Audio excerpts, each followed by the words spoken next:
Tragic loss yesterday, David. Tragic loss. Went down in the finals in the first ever travel tournament. Lost in penalty kicks.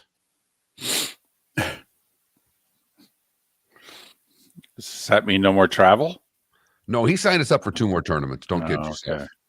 I don't know how many we'll be doing because softball starts. So I can only commit to so much crap.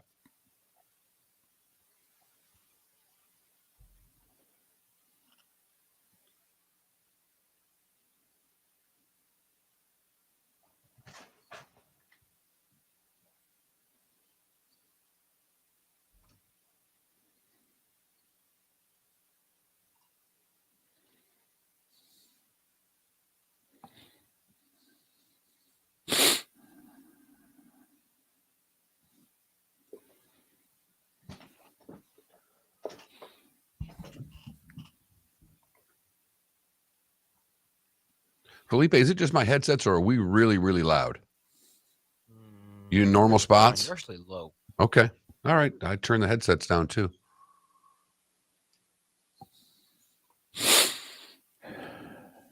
Morning, Stumpy. Paul. God, I wanted him to miss that. Yeah, I never count on a kicker missing anymore. They're all so No, good. no. Rory, this putt. Sorry. Oh. I just wanted a little Rory Patrick Reed Monday morning DP World Tour. Oh, I'm with you. Never even really gave that much thought, David. No.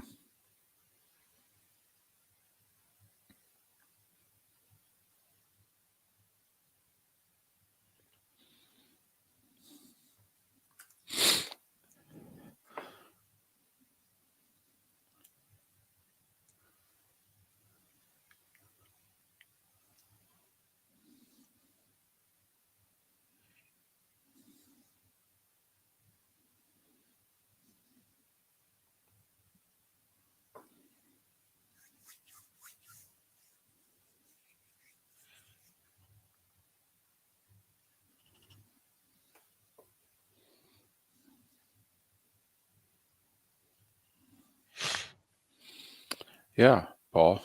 It would have been a game with Purdy. I mean, it was basically an uncompetitive football game. I mean, did anybody think the 49ers had a chance in the second half of the game? No.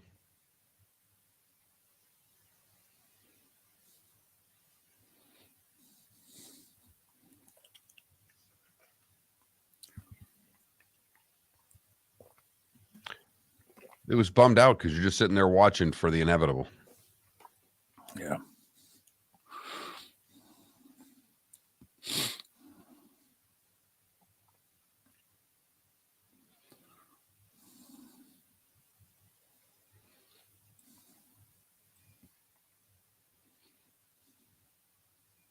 Jim!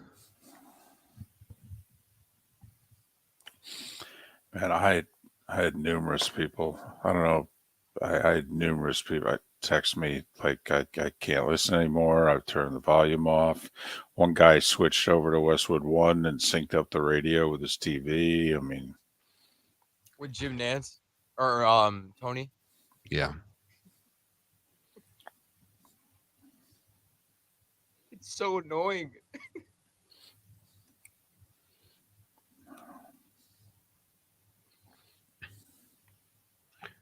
Making Greg Olson look really good. and I didn't think Greg had a great game, but compared to Tony, he won an Emmy. 30 seconds.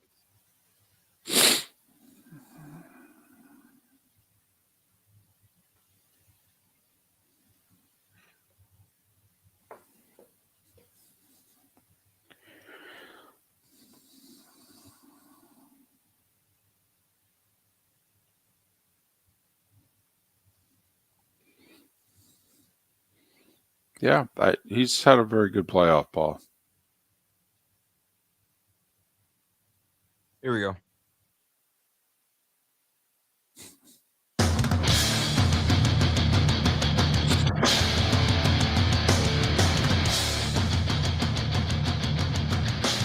You're listening to Miller and Moulton, exclusively on the Florida Sports Network. And now, here's Mark Miller and David Moulton.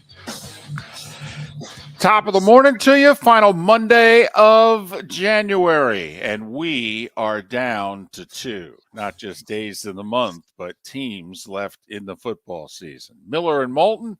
How the heck are you? Miller and Moulton on the Florida Sports Network, floridasportsnetwork.com. Hope you had a great weekend. Thanks for starting your week off with us. Top of the morning to you, Mark. How are you? I'm doing great. Very busy weekend, David. A lot of fun, but very busy. A lot of football, a lot of family stuff going on, running around all over Southwest Florida. And happy to be back in the chair this morning, if you know what I mean. Just geared up, ready to go. Wow, that busy a weekend that you were happy to go back to work. Yep. I ran the four corners offense, basically. I was at every part of this area that I could be over the course of the last couple of days. So how's it feel to be a travel dad? You know what?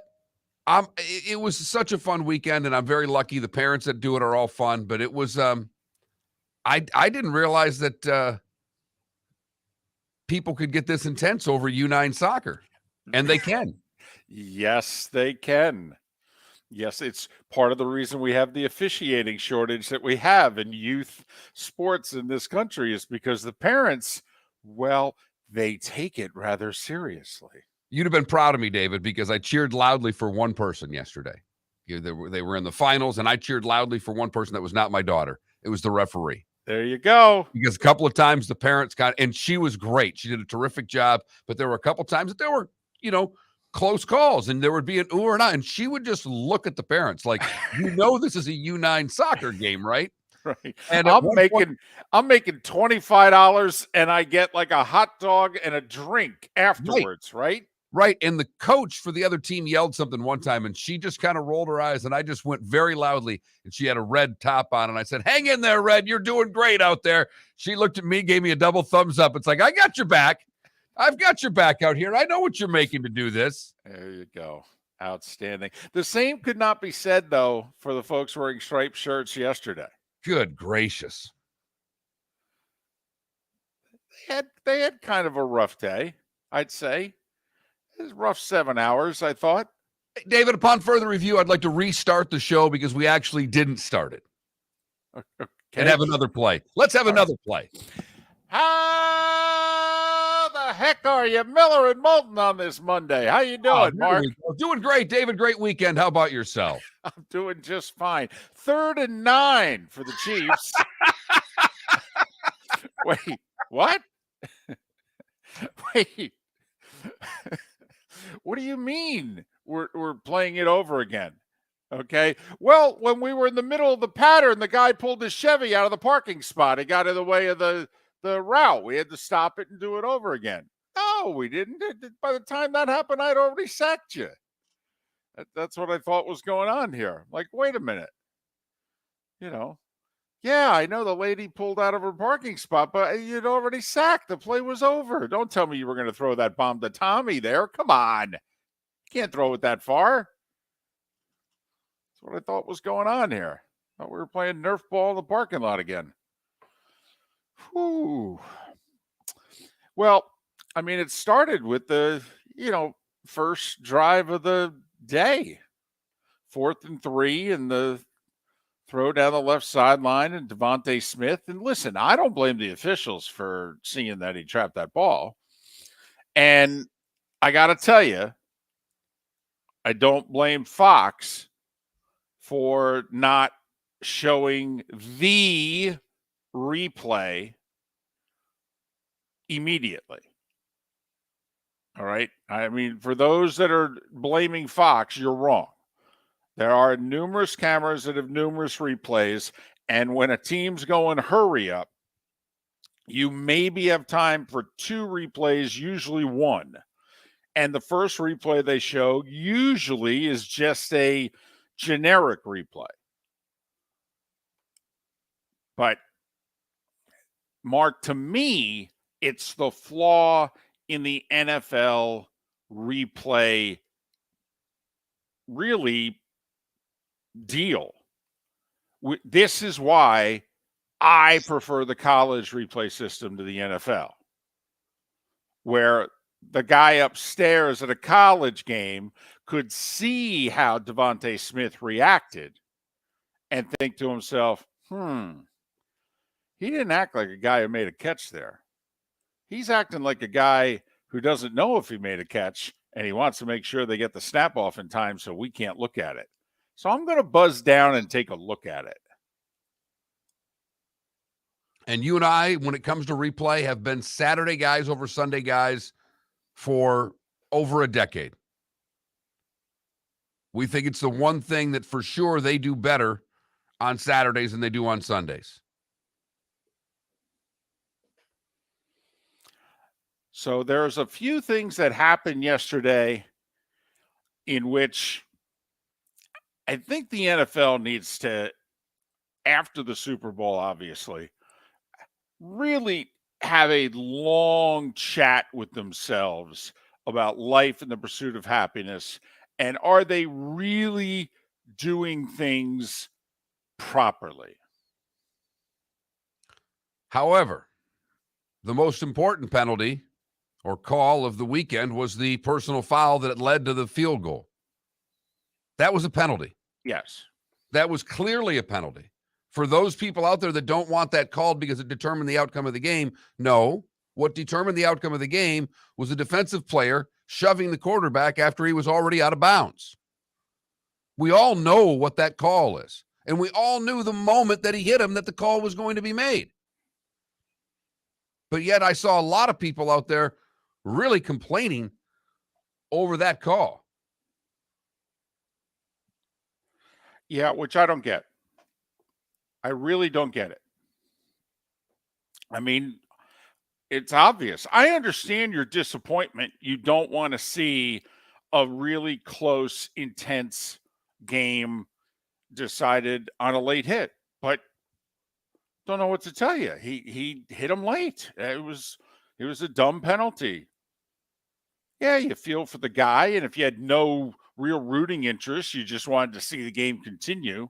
Second straight year that the AFC title game would have gone overtime between those two teams. There's obviously not a lot separating them. But, I mean, yeah, it was a penalty.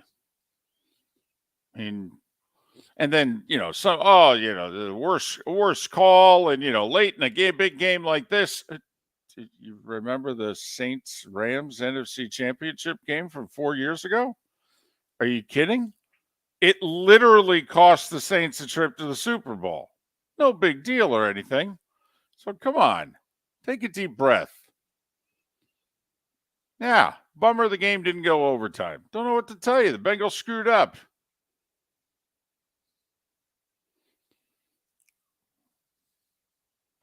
But, there's a lot of other things going on in that game. And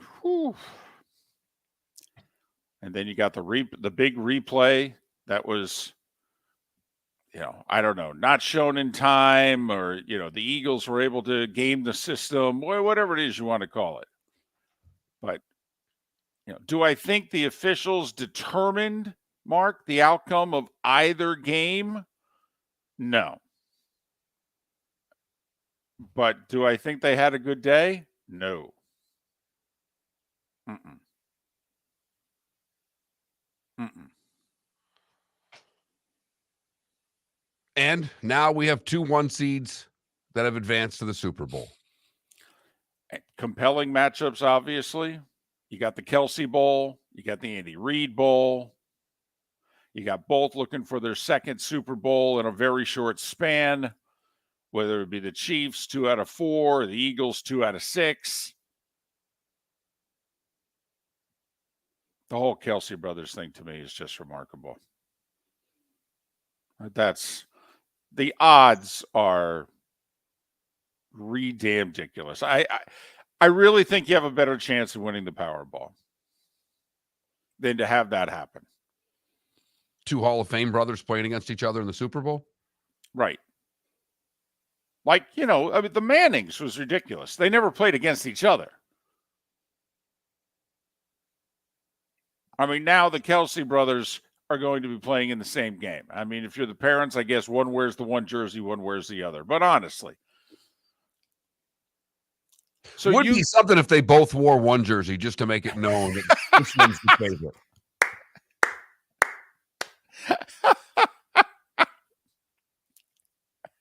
Now, see, you and I are only children, so we don't fully understand this. But anybody that has siblings, they're all convinced that, one parent, it favors the one child over the other. What I think would be great if the parents switched the jerseys. You figure Jason thinks so-and-so likes them more, and Travis thinks so-and-so likes him more. And it would be great if the parents totally screwed it up. Crossed it over. Oh, but you're right, David, because parents do play favorites. Oh, trust me. I married a minister's kid, and she's got an older brother, and there's no doubt that there are thoughts there as to who preferred whom. Yes. The problem is that I'm not a favorite of either of my parents, and I am an only child. Hello. That's really the problem. So, in other words, your parents were like the officials in the Chiefs-Bengals game. All right. They gave Mahomes and company a do-over on 3rd and 9. You're saying your parents went through life wanting a mulligan on 3rd and 9? I think so. At least on certain days. That's for damn sure. That's funny. All right. That's here's the thing. Now during the break, I want to text your mom. Oh.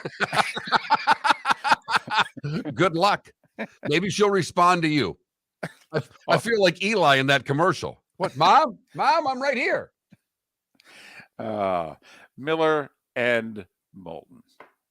Eagles, Chiefs in 13 days in Phoenix.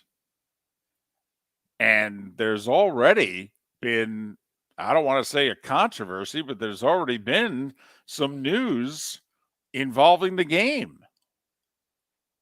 We'll get to that on the other side. Miller and Moulton. Pretty early for a tease there, David. I'm impressed, coming right out of the chute with a solid tease. We'll have that on the other side, plus a lot to talk about in the football world, a lot that happened that's not involved with this game as well. Miller and Moulton, we thank you so much for listening right here on the Florida Sports Network. Mark Miller for SWFL Golf Carts, or online, flgolfcarts.com. If you're looking for a golf cart, an e-bike, or an e-motorcycle, go visit Alex and the gang at SWFL Golf Carts. flgolfcarts.com online. Check out their whole inventory. If you're looking for a custom cart, they can take care of you. 2-seater, 4-seater, 6-seater, they've got you covered. E-bikes, nobody better for value and service. E-motorcycles, check them out. Again, flgolfcarts.com.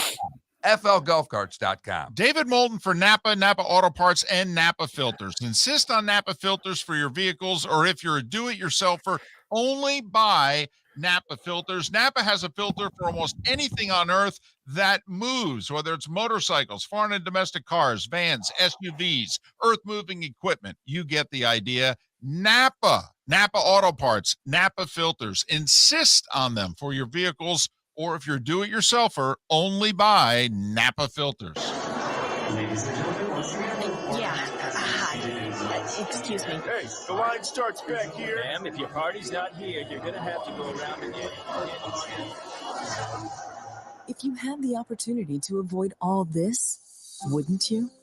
Salt Life, making your trip to and from the airport seamless and stress-free. Salt Life is supported with the help of local partners like Zeffy's Tavern and Pizzeria at 41 and Wiggins Pass. Award-winning pizza with a cool rock and roll theme. Don't miss North Naples' newest sensation, Zeffy's Tavern and Pizzeria. When it's time to leave, book with the award-winning service for Naples Daily News Best of 2021. 250-mile radius, live 24 hours a day, 7 days a week. Serving a 250-mile radius of Southwest Florida over 15 airports.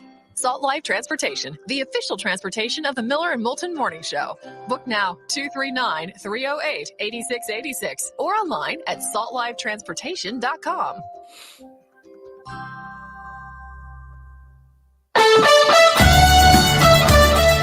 You are listening to Miller and Moulton on the Florida Sports Network.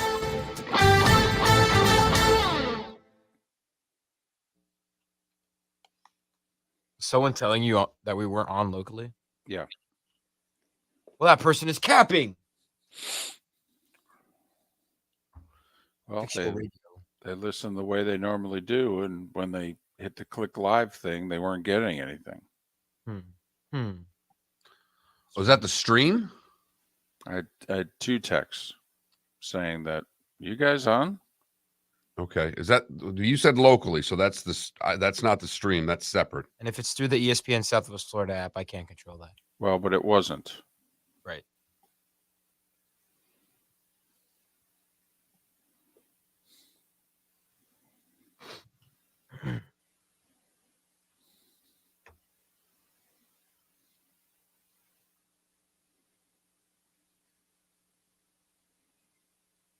David, first thing I told Mark this morning is if he can beat the Bengals on one leg, he can beat anyone.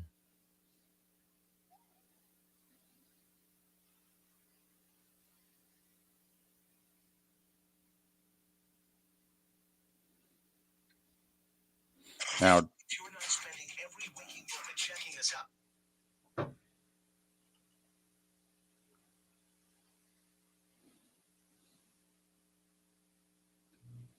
yeah, Otis or Don J, I don't know what's supposed to be happening. Is it normally the national show at this time? I don't know what. I mean, I don't know. I'm so sick of it. I really am.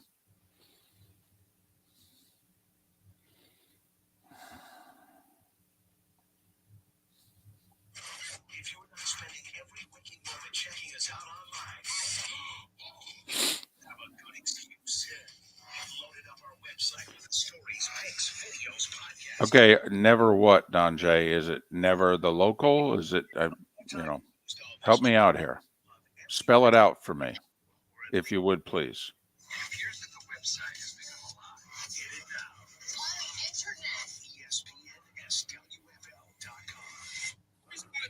ESPNSWFL.com. Okay, so it's normally you would hear us, but today you were hearing Keyshawn? Felipe, is there a button or something in the studio? Yeah. Is there something that you're supposed to be pressing for the app? No. Check the app when we go back on the air, I will. and then text people that are. I got you.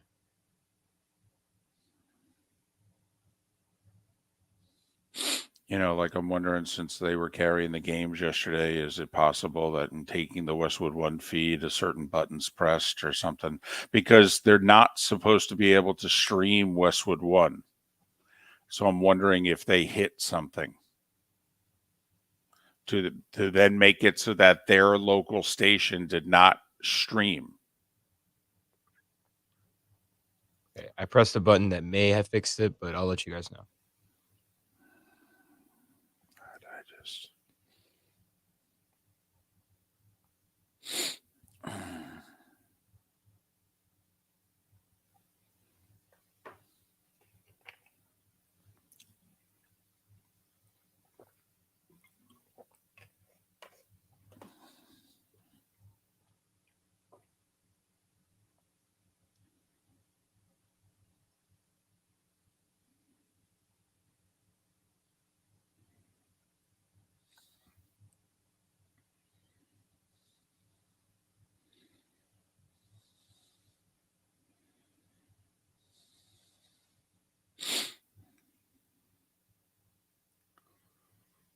They stood hand in hand under a big fat yellow moon on a little piece of ground unremarkable by any standards but one.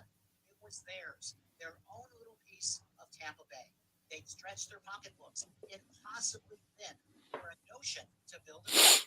I know, I was that guy. 20 seconds. Yeah, Felipe, take a note at whatever it is that you pushed, because I have a feeling that's what corrected it.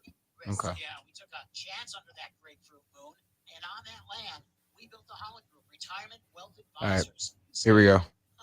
We were.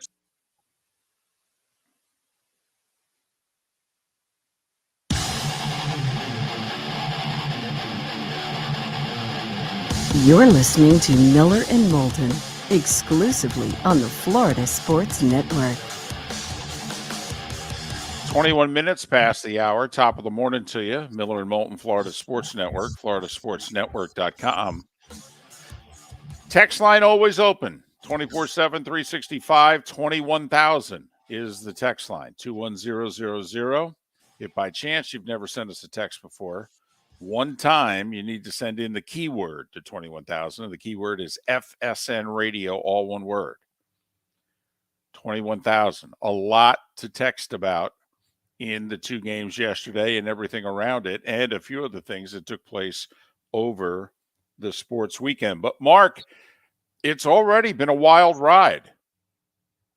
And I'm just talking about the betting line.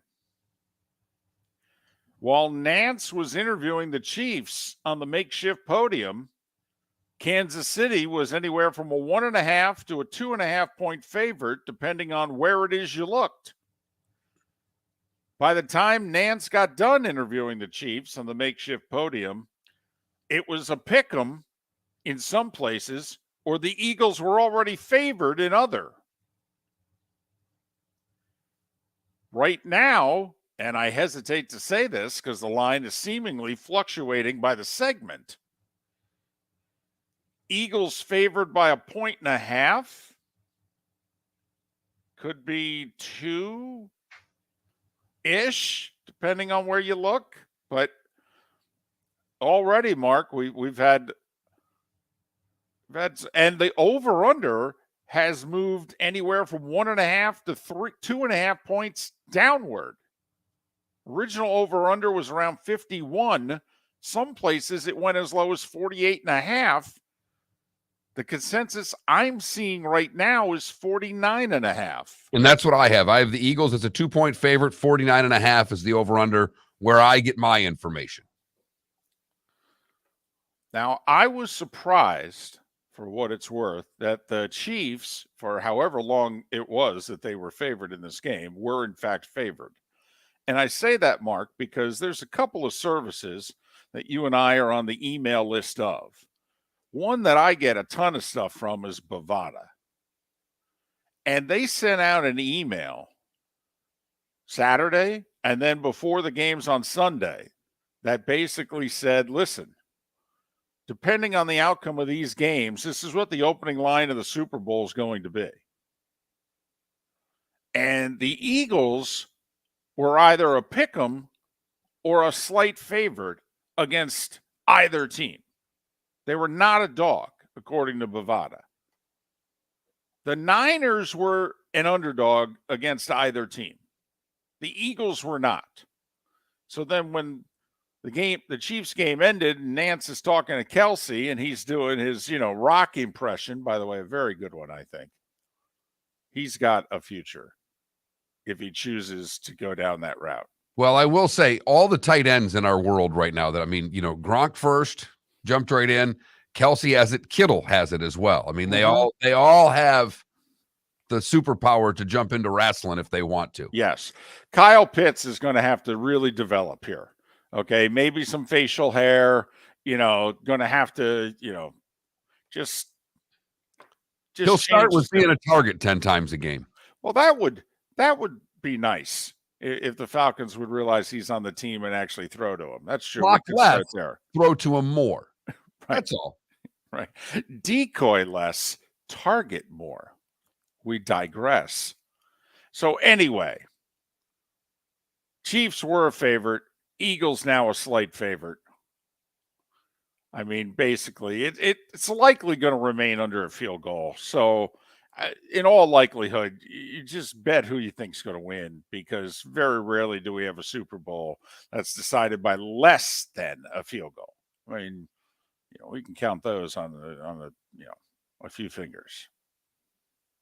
So there I think this will end up being right about a pick 'em when it's all said and done. Yeah, I think it'll be Eagles -2. I really do. But who knows? 13 days, the different storylines, maybe somebody can pull a Stetson Bennett and stay out drunk all night and get arrested. I mean, who knows?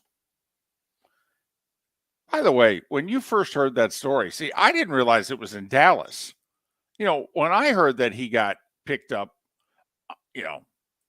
public intoxication, my first thought was, hold on a second. You win back-to-back national championships as a quarterback at Georgia? All right. And they don't drive you home personally? Seriously?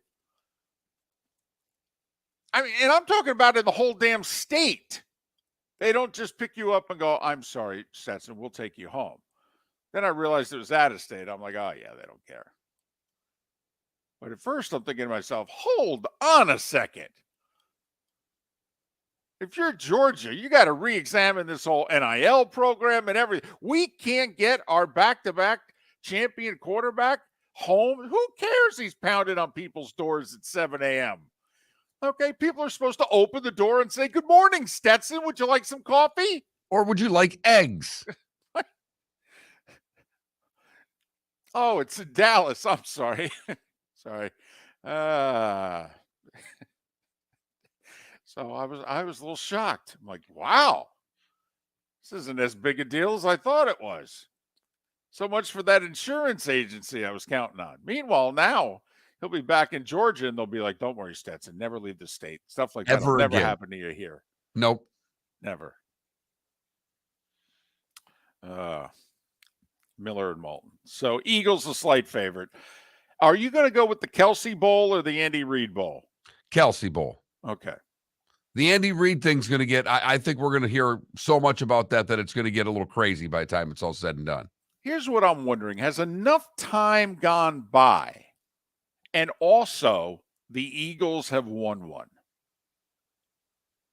See, if the Eagles still had a Super Bowl drought, and this was, say, 2017, and it was Andy Reid and the Chiefs they played, I think Eagles fan would have been completely obsessed with it.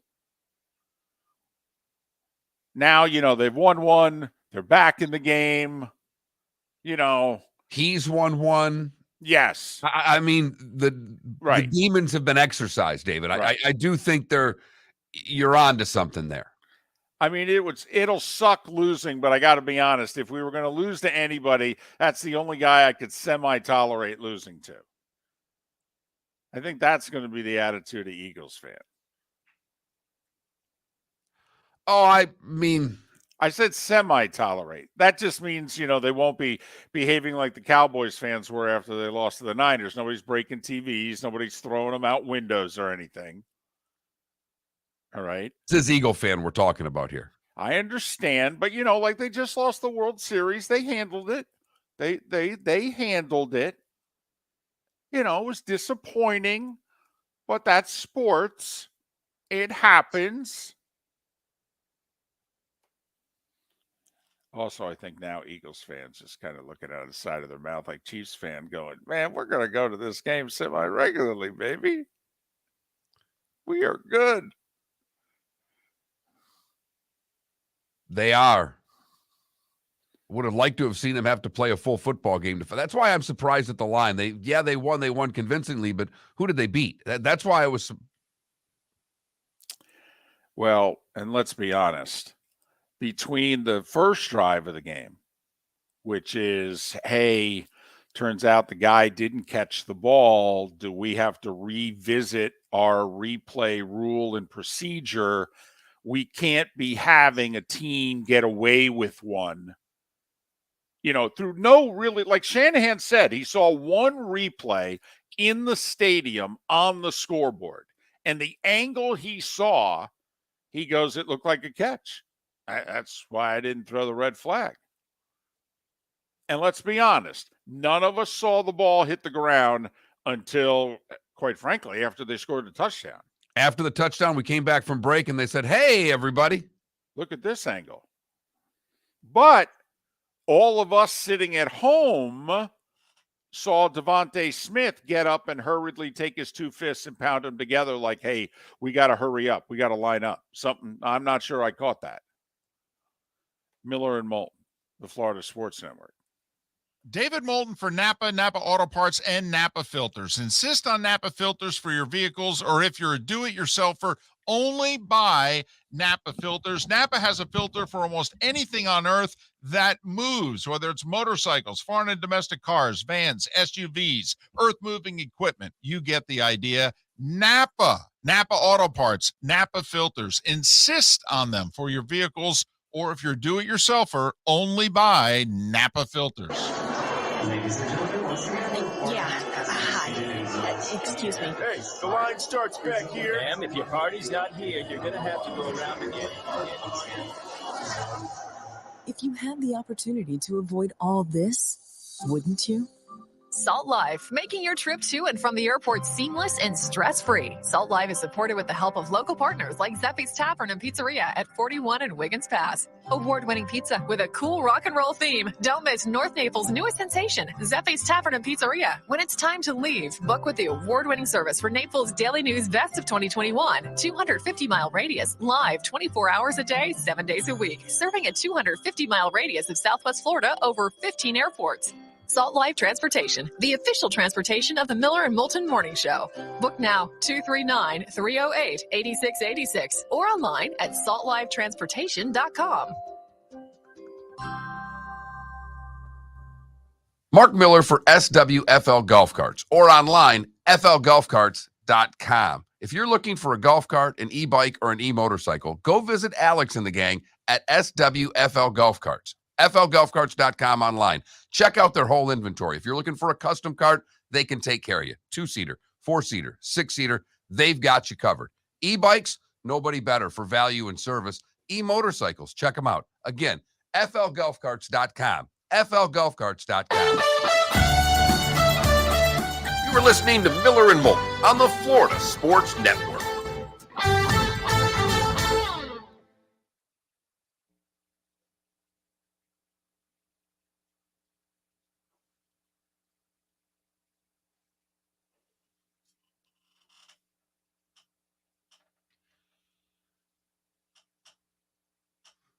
Boy, I wonder what this weekend will do for Stetson Bennett's draft stock. Nothing. Why? So why? What do we have to hit to make sure that doesn't happen on Mondays? I mean, I clicked like the Comrex button, like where it connects to the Comrex, and I guess that worked. I guess it did it, but again, like I haven't had to do that before. Or online, flgolfcarts.com. If you're looking for a golf cart, an e-bike. Also, LeBron was fouled. Just saying. Oh my God, he was shot. His reaction. What a donkey, Bro, come on. What a donkey. Laid on the court for like 24 seconds. Yeah, that was a he bit got much. touched on the wrist. That was a bit. I mean, it would have won the game. He got touched on the wrist. He acted like he got shot. Well, he wasn't on the floor because I know he was on the floor because he was disgusted with the call. Well, good. I mean, it is ridiculous. and it really is ridiculous. That was blatant. It was obvious. And it's like, how could you not see that? Yeah. There's like 5 people averaging 30 a game this year. He's the only one that averages single-digit free throw attempts a game. Can't get a call. Also, Jay Gunn, the Oscar.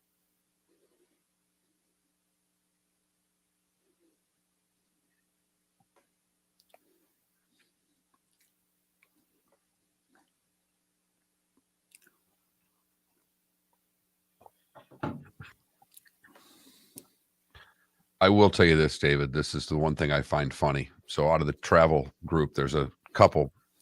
She's from Switzerland. He's from here. She speaks to her kids in German. Her kids all speak fluent German. But when she yells at her kids during the game, she does it in German. And she says some of the greatest things. She's like, destroy them. And the things, attack, destroy them. And it's all in German. So no one knows what the hell she's saying. I think it's fantastic.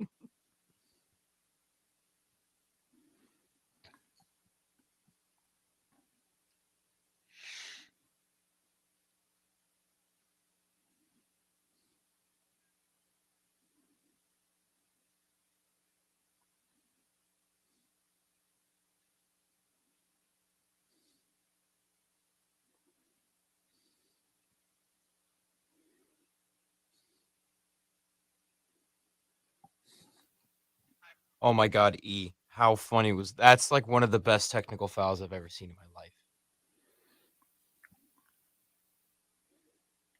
I will say the official should not have teed him up. For showing him the camera? Yeah. Yeah, I mean, honestly, the official needs to show some restraint there. That's the official saying it's all about me. That is kind of true.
Boy, I'll tell you, has the tide turned on Romo? My goodness.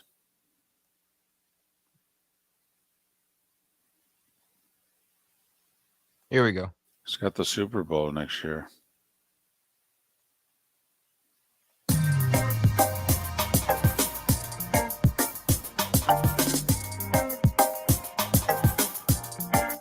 Welcome back to Miller and Moulton, only on the Florida Sports Network.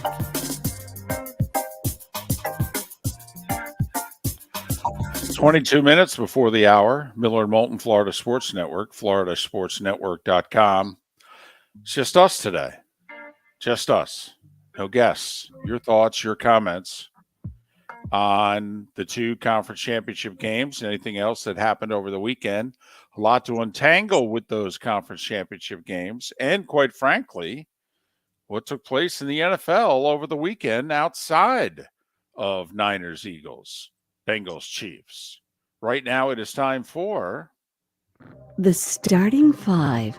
5 stories you need to know. It's the Starting Five on Miller and Moulton. Here's number 1.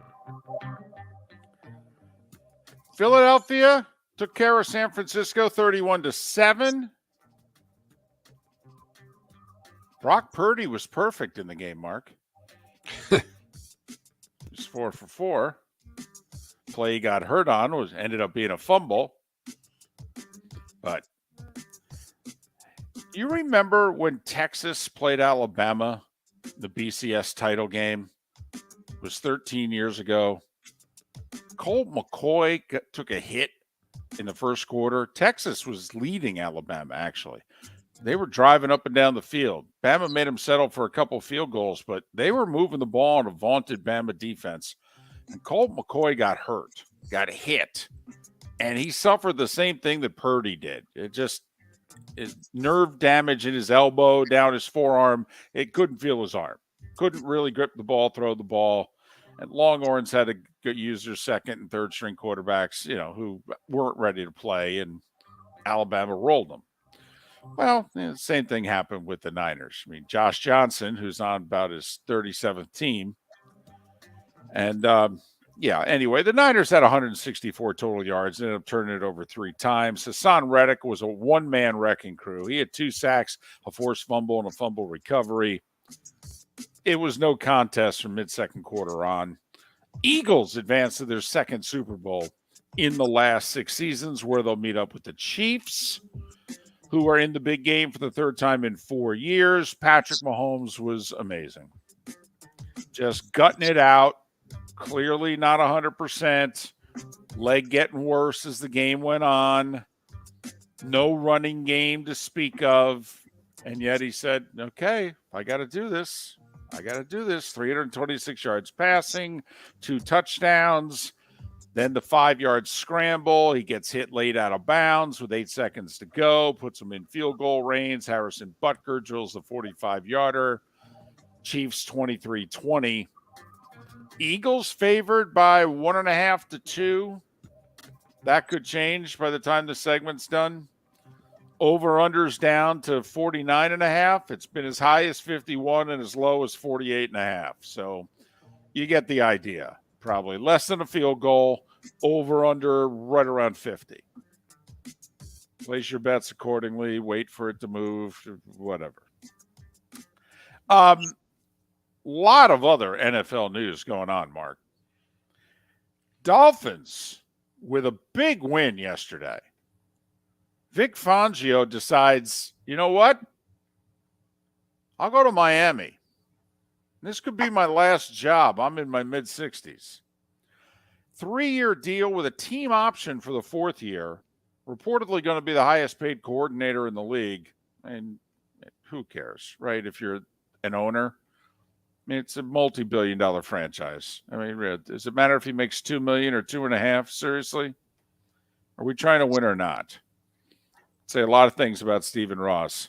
He's never been afraid to spend money on his team.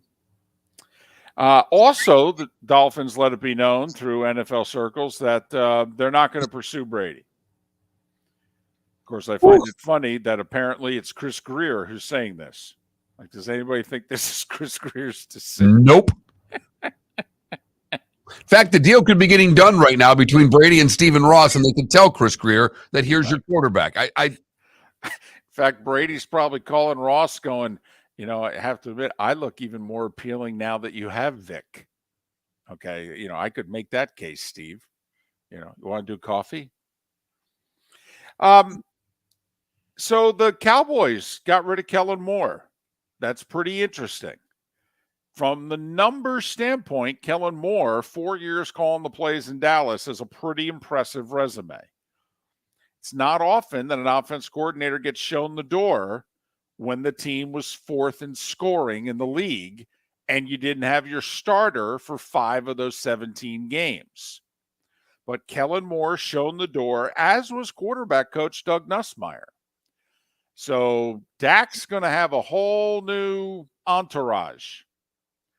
And apparently the big fella, Mike McCarthy's putting on his big boy pants, and he's going to call the plays. Yep. This is my ship. I will steer it accordingly, David. Yep. My guess is Sean Payton's going, well, hell, in that case, I'll sit this one out for another year because if it doesn't work, I can just slide right in there, do the same thing. So we'll see how that goes. Mark, apparently Jim Harbaugh met with the Broncos last week. That's funny. I could have sworn 2 weeks ago he released a statement saying, I'm done with the NFL and I'm all in, you know, go blue. He did. Okay. Yeah. But only believe half of what he says and none of what he writes, apparently. So apparently Thursday or Friday of last week, the Walmart guy, he flew to Ann Arbor, met with Jim. Apparently he's done this with all of the finalists. I didn't realize Jim was a finalist for the Broncos job. I thought he was coming back at Michigan. Mark, what are we missing?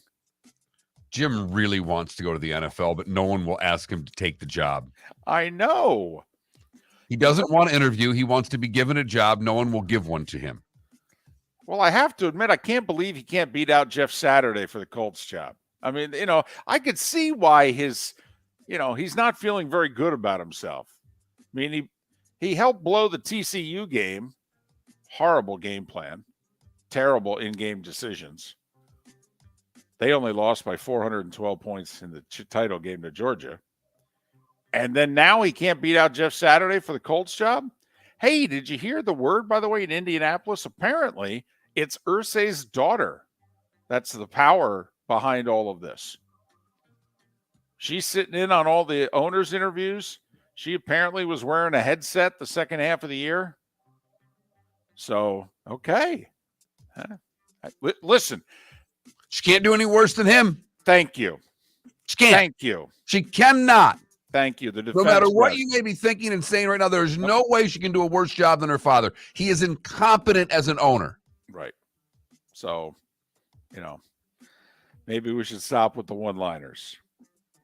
So apparently the Packers let it be known through Adam Schefter that they're ready to move on from Aaron Rodgers. They're ready to do exactly what they did 15 years ago, which is, all right, we drafted the guy in the first round. We sat him on the bench for 3 years. Now it's time to push out the Hall of Fame quarterback who's a bit of a diva, and we're just exhausted. And besides, we got cap issues. Now's the time for us to retool this sucker. We're going to get rid of all the veterans that Aaron wants, and so that'll make him unhappy, so we might as well get rid of them. Packers are $16 million over the cap right now.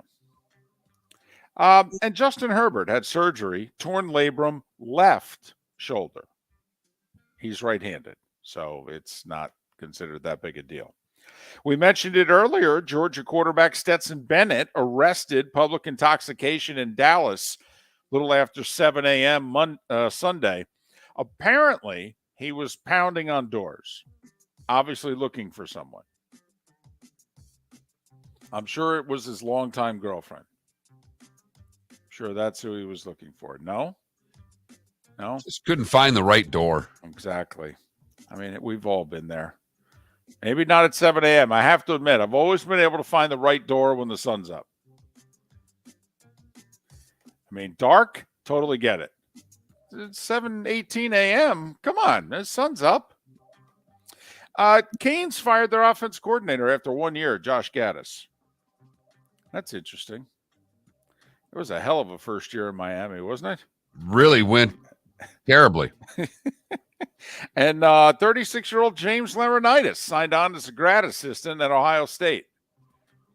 A lot of interns, analysts, grad assistants in college football. A lot of them. Australian Open, Novak Djokovic won the Aussie for the 10th time. That's major number 22. That's to go with 7 Wimbledons, 3 U.S. Opens, and 2 French. And a partridge in a pear tree. Straight set winner. He's tied with Rafa now, 22 majors. He'll fall one behind at the French. Right. Serena, 23. Margaret Court, 24. So Rafa, Djokovic, Graf, all with 22 majors. NBA, Jimmy Butler at 28, but the Heat lost at Charlotte. That's a bad loss. Terrible. 22-17. Snapped their 3-game winning streak. Ja Morant, 27 points, 15 assists, 10 rebounds. He's pretty good. Memphis over Indiana by 12. Cleveland led by 30 at the half, beat the Clippers by 23. Giannis had 50. Apparently, though, scoring 35 in the NBA is no big deal anymore, so I don't know how big a deal 50 is. Milwaukee beat New Orleans by 25. LeBron is not going to play tonight in Brooklyn. Which Still is funny. the call from the other night? Sore ankle, apparently. Oh. I'm willing to bet everything I own in life that he plays Tuesday night at Madison Square Garden, though, against the Knicks. I think Brooklyn Nets fans will find that interesting. Hold on a second. Couldn't play when we bought the tickets, but played the next night in a different borough. He better. He Got saw it. that last year.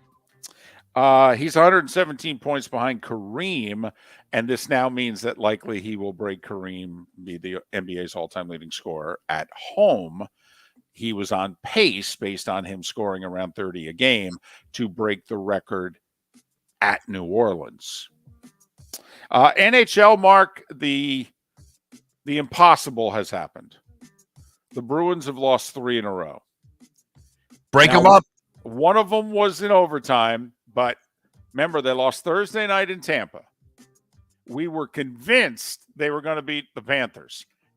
They gave up the tying goal with 3 seconds left in regulation, lost in overtime, and then had to come back last night and play in Carolina, and the Canes beat them 4-1. So the Bruins are 0-2-1 in their last 3. Unbelievable. Fire the coach, break them up, call somebody up, send somebody down. We got to make changes. Totally. Well, I need changes around here. Austin Matthews is out for at least 3 weeks with a sprained knee, but Toronto beat Washington 5-1. Men's college basketball, this just in, Purdue's pretty good. They are.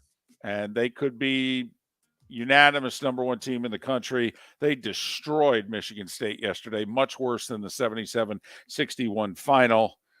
And South Florida lost at SMU by 2.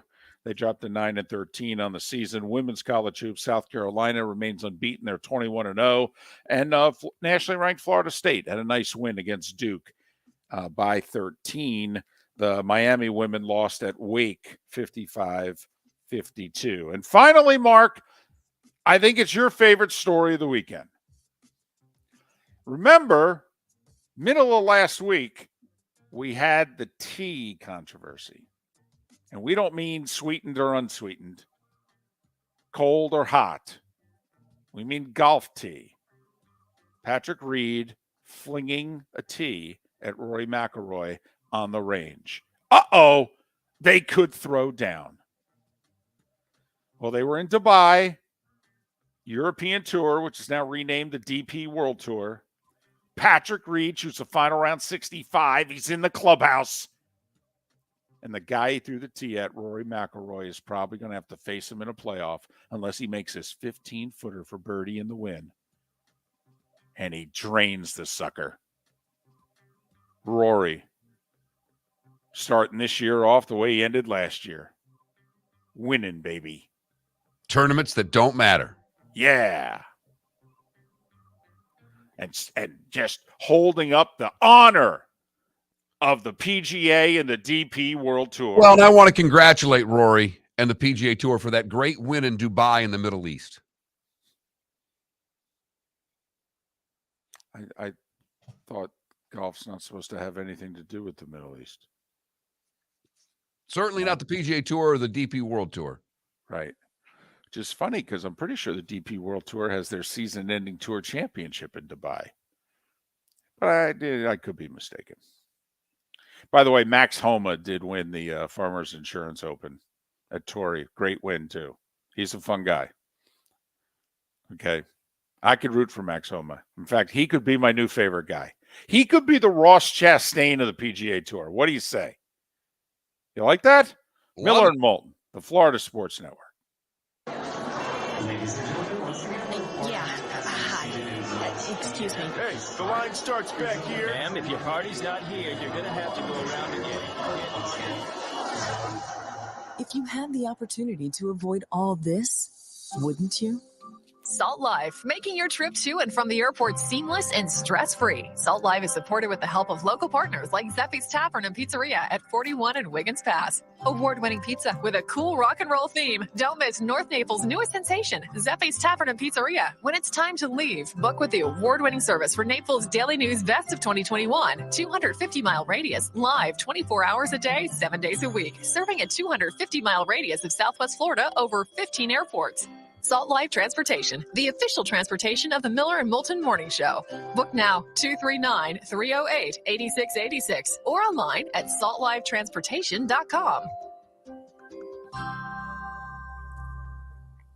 David Moulton for Napa Auto Parts, and Napa Filters. Insist on Napa filters for your vehicles, or if you're a do-it-yourselfer, only buy Napa filters. Napa has a filter for almost anything on earth that moves, whether it's motorcycles, foreign and domestic cars, vans, SUVs, earth-moving equipment. You get the idea. Napa Auto Parts, Napa filters. Insist on them for your vehicles, or if you're do-it-yourselfer, only buy Napa filters. Mark Miller for SWFL Golf Carts, or online, flgolfcarts.com. If you're looking for a golf cart, an e-bike, or an e-motorcycle, go visit Alex and the gang at SWFL Golf Carts. flgolfcarts.com online. Check out their whole inventory. If you're looking for a custom cart, they can take care of you. 2-seater, 4-seater, 6-seater, they've got you covered.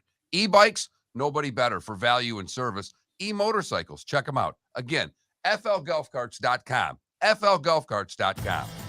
Miller and Moulton here for the Clutch Vodka Play of the Day. Mark, remember Nick Charles, Fred Hickman, the CNN Play of the Day? Yeah, CNN did a nightly sports show. That was a while ago. Yes, it was. Just work with me. Everyone liked the pod, the Play of the Day. So how about we have the Clutch Vodka Play of the Day? Sounds good. Fun. Smooth. Like Clutch Vodka. Listen weekday mornings for the Clutch Vodka Play of the Day. That's Clutch with a K. golfers, are you bored of the same old driving range warm-up routine that's not getting you the results that you want on the course? Power up your golf swing by adding resistance bands to your range sessions with the Orange Whip Golf's Power Strap Kit. Featuring band attachments to your feet and hips, Power Strap resistance training will boost clubhead speed, increase power, improve flexibility, all with just a few swings.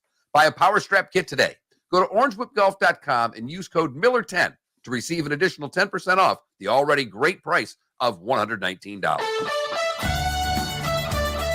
You are listening to Miller and Moulton on the Florida Sports Network.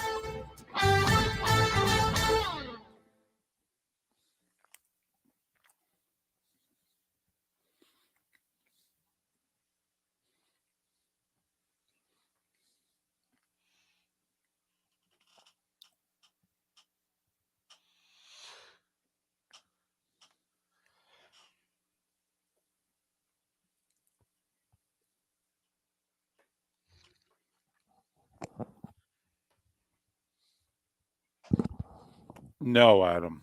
No.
$15.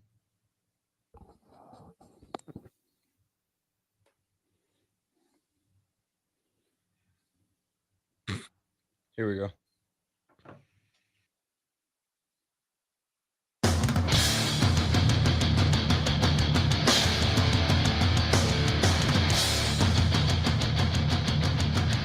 You are listening to Miller and Moulton, exclusively on the Florida Sports Network.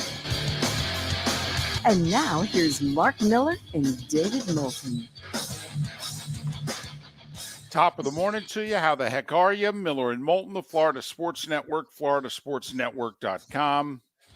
Text the show at 21,000, 21000, anytime, anywhere. A lot to text us about.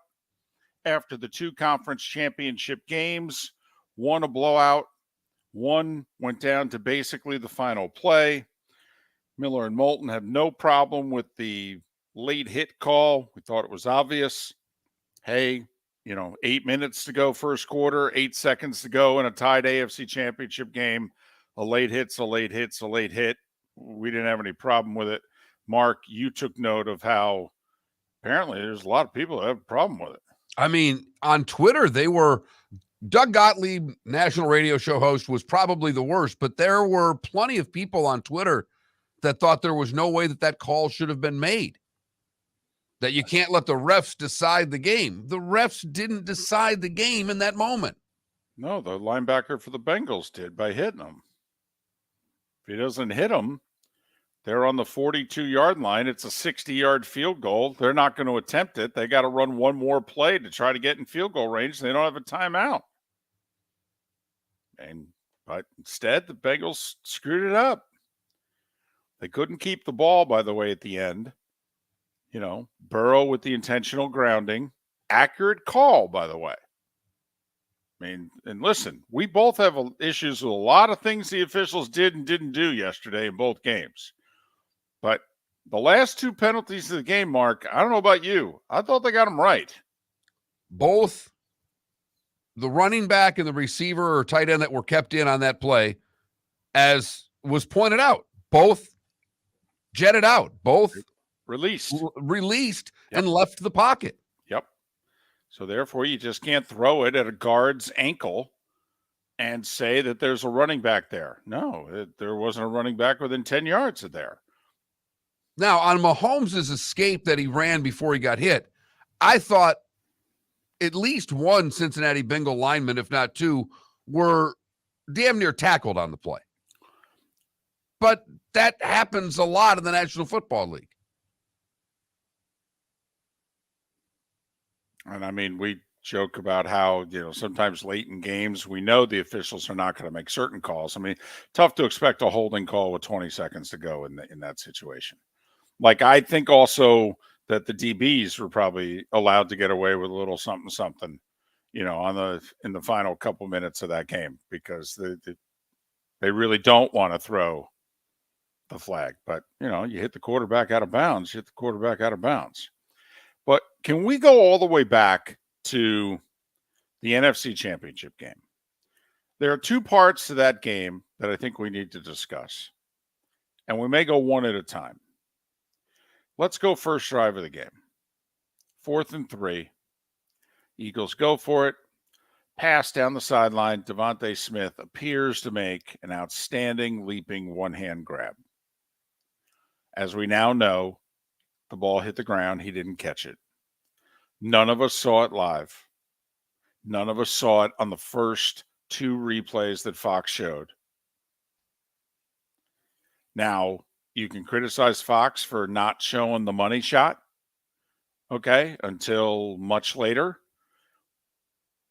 That I could get into, and Mark, you can too, being a part of live broadcasts, what the cameras and the producer and the director, and it just, it's moving really fast. And then the Eagles, are in a hurry up, and you can't miss a snap. Well, that's what I wanted to, that's just from the TV standpoint, I wanted to slow that down a little bit, because yes, it is crazy after any play, any big play. The truck's scrambling, trying to get the replay up as quickly as possible. But you've talked about this. The biggest rule for these networks is to not miss a play. No, it's rule number 1. No, it's rule number 1. Above all else, you cannot miss a snap. It's often why, and keep this in mind going forward, more so with college than pro football. When you've got teams doing the hurry up, there are times in which you get a very boring technical production. Why? Because the truck is afraid to show you a replay and miss the snap of the next play. And so when in doubt, they don't show you a replay. And so instead, what do you see? Two teams running to the line of scrimmage, hurrying up, lining up, and the beginning of the next play. Was there time for a replay? Yes. Is the truck scared to death they're going to miss a snap? Yes. From a broadcast standpoint, it's one of the simplest things he's ever said on our show. But Gary Danielson said the huddle's a good thing for football. Yep. People made fun of him. That's what he was talking about. All right. The huddle allows for the networks to show 20 to 30 seconds of replays. We love replays. And then guess what? They break the huddle. There's 12 seconds left on the clock. Guys line up. They shift in motion. Guys fake blitzing, go back. We see the whole thing. And we got our 2 replays in. Everybody's happy. You know why? Because they huddled. So what, if anything, can be done? 21,000. I'm being very serious here. Let's face it. The NFL does not like the fact that Devontae Smith ended up being credited with a catch that wasn't a catch. I mean, that was a 7-point missed play there. And they're not going to blame the officials for not seeing that. I mean, the official making that call is blocked by Devontae Smith's body. And there's no referee standing on the hash mark, okay, on the 10-yard line. That's really the only place you could have been to see that ball may, in fact, have hit the ground and he smothered it. So there's never going to be an official in place to see that ball hit the ground. The only way we're going to be able to see it is through a replay. And I think a lot of us may have learned, maybe all of you knew ahead of time, maybe some of us learned, maybe some of you already knew that they did tell us, hey, these teams have a little code word, a signal. Receivers have something to let their teammates know, get your butt up to the line of scrimmage. We need to stop this. I either didn't catch it or I'm not sure if I did. And now those of us sitting at home, and this is the funny thing, I've told the story before. People are like, hey, how'd you get hooked up with Danielson? Well, Gary was in traffic and he was listening to me do a radio show, and he and Brent Musburger had done the Ohio State-Michigan game. And I made a couple of observations and he was listening and he's like, this guy's full of blank. What the heck's he talking about? That didn't happen. So he went home and put in the little disc and watched it and said, I'll be damned. They could see that sitting at home on their couch. How can somebody sitting on their couch see something better than we can see it in the booth? And that's kind of what got the, wheels a turning. And Gary, literally, I was brought in for a 1-game tryout, and he said, I want you to watch the game standing next to me the way you would watch it sitting on your couch. That's all the instruction I was given. And he said, this may be a 1-game thing. And I said, okay. But to those of us sitting at home, I mean, Mark, when you saw Devontae Smith, and they had a tight shot of him too, and he gets up and he's taking his 2 fists and he's pounding them together and he's mouthing something to Jalen Hurts like, hey, come on, we got to line up, baby. I don't know if I caught this. I mean, did you not immediately think, ooh, that may not be a catch? Absolutely. Right. Because they went in sprint mode. Right. Everybody starts moving a little more quickly. And what did we not have? We didn't have a huddle. Right. And we didn't slow down. We didn't bring any new personnel on. We just got to the line of scrimmage. Right. Now, I can tell you how that would have gone in the booth. Let's just say either I saw it on the monitor or I saw Devontae live, motioning the way he was. And maybe I would have said to Gary or Troy, hey, I don't think Devontae caught that. Well, imagine being in their shoes. And it's just doing the broadcast. This isn't Kyle Shanahan's shoes. But and we don't know if a 49ers coach said in Shanahan's ear, I don't know if he caught that. Well, I'm pretty sure Gary and or Troy would have said to me, are you sure? Because if you're wrong, I'm going to be an idiot and I'm going to stab you in the neck. I mean, so think about it. And Kyle Shanahan said he saw one replay on the scoreboard, in-house video screen, and it was a catch on the board. And he didn't have anybody tell him in his ear that it wasn't a catch. Now, To us sitting at home, Devontae Smith's actions was a tell. But, Kyle Shanahan and or his coaching staff did not observe that because they didn't have the luxury of the view we had, which was a close-up shot. He's standing 50 yards away. So what, if anything, Mark, can we do? See, I would have had no problem if we had the college system in place and the replay official just played a hunch and buzzed down and said, I got to take a look at this. It was fourth down. It's a little odd. They haven't gone no huddle at any point in this drive, and now all of a sudden they're going to go no huddle, first and goal from the 7. No personnel changes? That's odd. Right after you ran a go pattern with your receiver. Right. And yeah, let's just say it was a legitimate catch, and this is actually what the Eagles wanted to do. First time they got in the red zone, they were going to go no huddle. You just say to, Nick Sirianni, who's yelling at you, Nick, it was a fourth down play. It was a big play. We wanted to make sure we got it right. Sorry.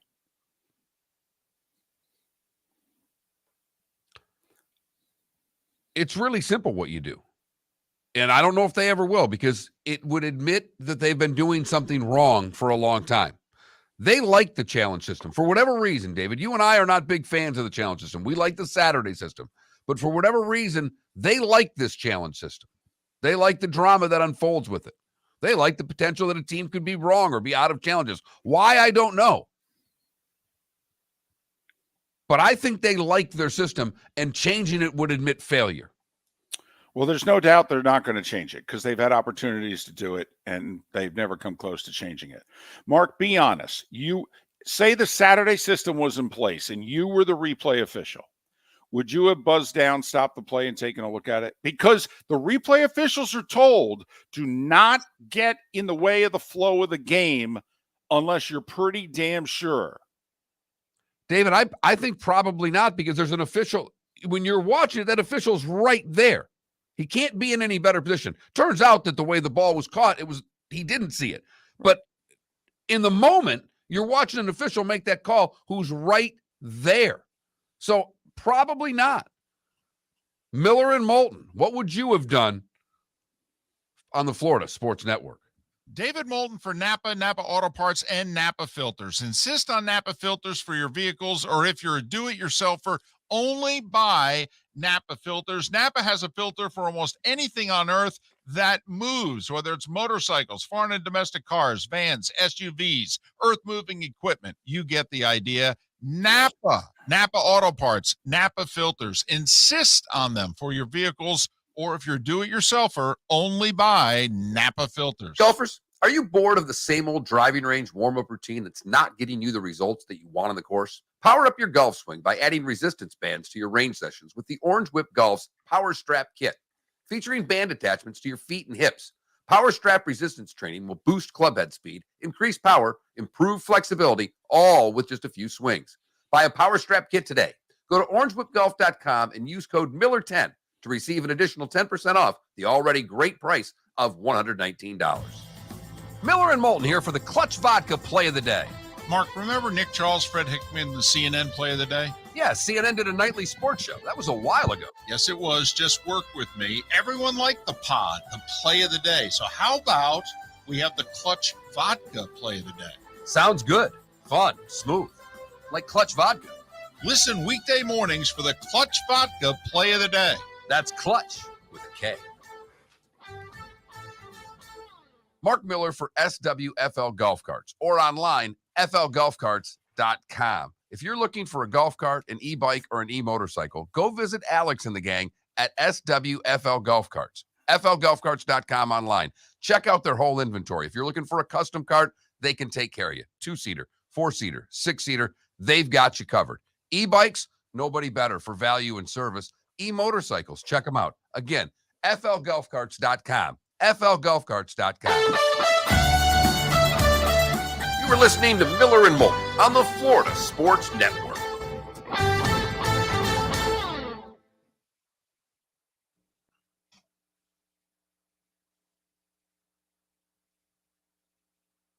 Why am I red today, Mello?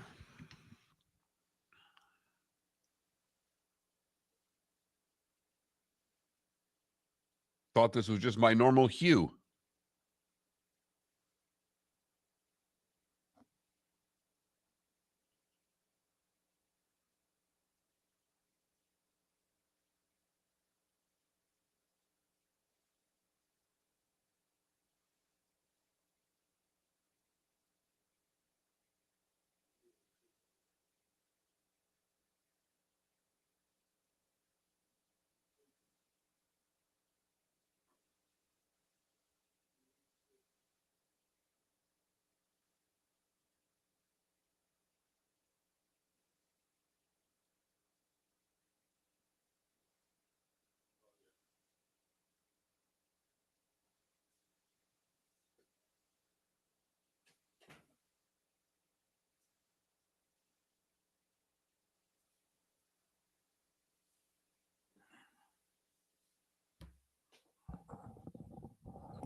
Are you thinking about redoing the first two from last hour or rerunning this Yes. hour?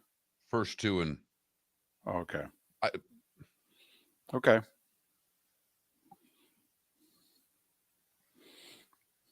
So then in theory coming up. yes. Okay. Actually, that's not true hops at all. I have more direct light, but it's not better. No, I mean, I did. The wife got sunburned at the soccer tournament. It was warm yesterday. Yeah. See, I got a light shining right on me. That's why, but I've been out a lot.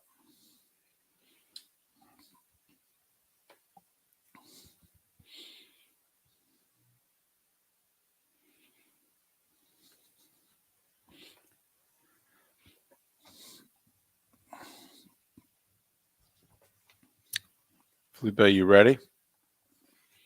He's not even in the room. Okay.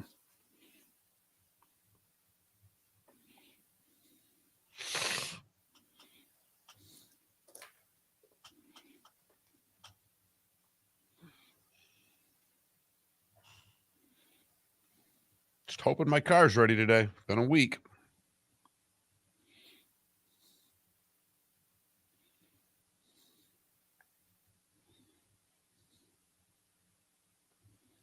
You ready with pod? Yeah.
You're listening to Miller and Moulton, exclusively on the Florida Sports Network.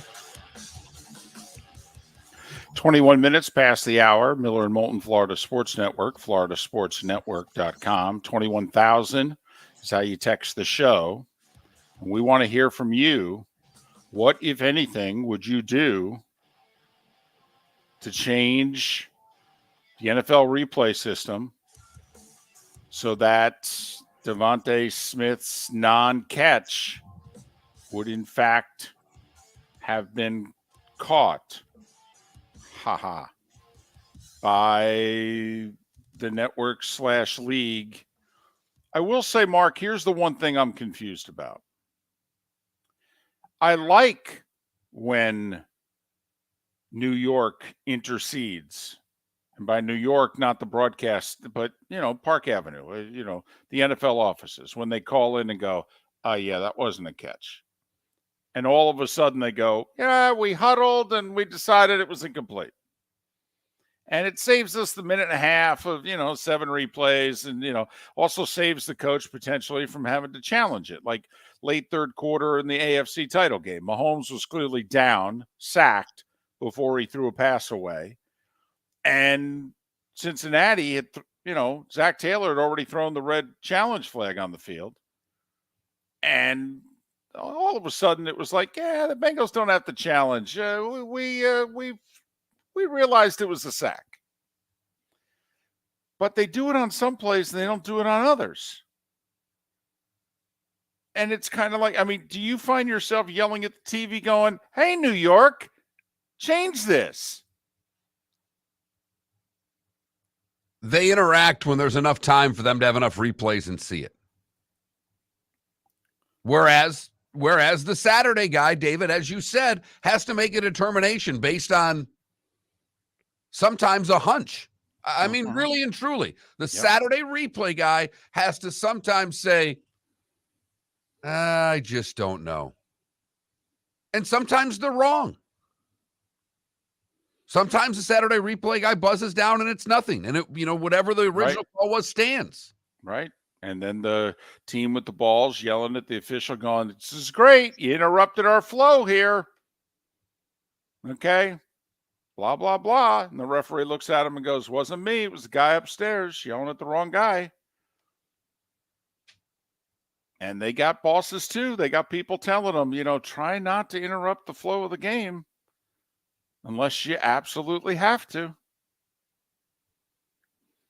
So just what, if anything, would you do to change how the whole Devontae Smith catch, no catch, would it have changed the outcome of the game? That's what people are saying. It's really not that big a deal because the Eagles would have won. Yeah, probably. But humor us here for 1 second. If somehow, some way, the refs had determined that that wasn't a catch, it's scoreless. Brock Purdy's still healthy.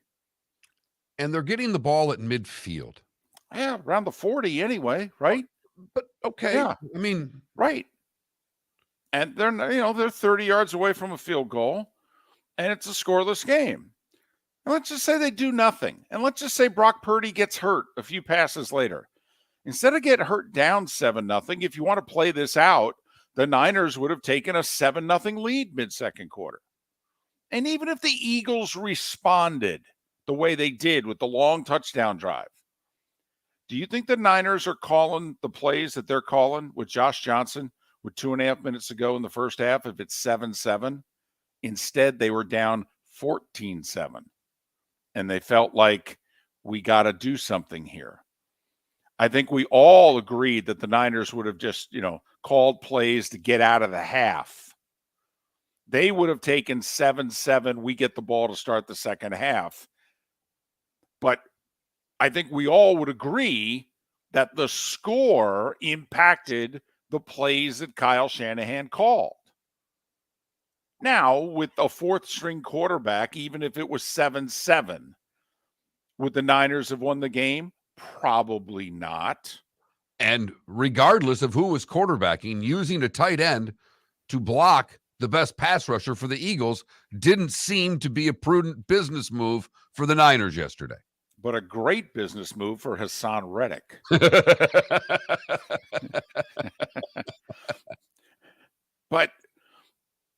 So we're urging you to, tell us what you're thinking and feeling, but don't do it wouldn't have mattered. The Eagles would have won anyway.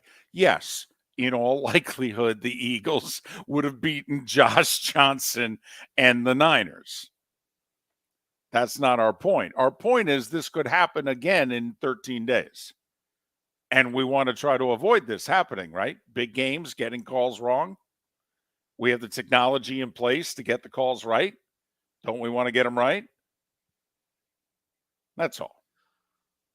I know we do, but there's always part of me that wonders if the league benefits even the slightest bit from the business we're in and all of the talk that is generated from missed calls. And I hesitate to go down this road, but late Saturday night, Lakers-Celtics, tie game, closing seconds. LeBron drives the lane. He is hacked, literally hacked across his forearm as he's going in for the game-winning layup. He misses the layup, no call, goes to overtime, Lakers lose. They're showing the replay. And Jeff Van Gundy says to Mike Breen, Mike, there's no reason for us to have replay if we can't correct this.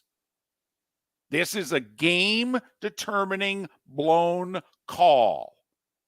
Why have replay if we can't fix this? How do you answer Jeff Van Gundy? It makes sense, doesn't it, Mark? Why have replay if you can't change a call that is literally going to determine the game? Miller and Moulton. Time now for our Clutch Vodka play of the day. That's Clutch with a K. Felipe, I think I know what you have, but what do you got? 17 seconds left in the AFC Championship game. Score knotted at 20. 3rd and 4 on the Bengals' 47-yard line. The one time that Mahomes runs, he runs, and Joseph Osai does some... Mahomes trying to buy some time on that bad ankle, moving to his right. He is now scrambling, and he's going to get a first down, and now gets hit late. He gets hit late. He gets hit late. That sets up the 45-yard field goal, and Harrison Butker does what he does best. Harrison Butker, the biggest kick of his Chiefs' life. Placement is down. Butker's kick is up. The spinning kick high, floating in the air, and it is good. Good. Good. Did Cincinnati call timeout? They did not. They did not. They did not. It's a field goal from 45 yards out by Harrison Butker with 3 seconds to go. I do think it's appropriate that you had 2 plays of the day for the Chiefs when they had 2 third down plays. So I think it is very appropriate that we have both the run and the kick as our Clutch Vodka play of the day. That is Clutch with a K. Go to clutchspirits.com and look for Clutch Vodka anywhere that you are buying your spirits. I yelled out loud, "Do it for the city, Patty," when he made that run. Putting the city of Kansas City on his back. One leg. Gutsy. Gutsy, great performance. Already a legend. He's in his mid-20s. Making throws on the run. Making his best throws on the run. Yes. God, he's amazing. Yes, he is. Yes, he is. Good for him. Good for them. Great effort. Great game. And it's the most exciting late hit call I think I've ever heard, but with good reason. With very good reason, because it sent the Chiefs to the Super Bowl. Brilliant performance by Patrick Mahomes, getting the one little run to get him the first down, but the big push gets him the first down and the 15 yards. When we come back, there is one other fairly controversial part of championship weekend. We will address it next.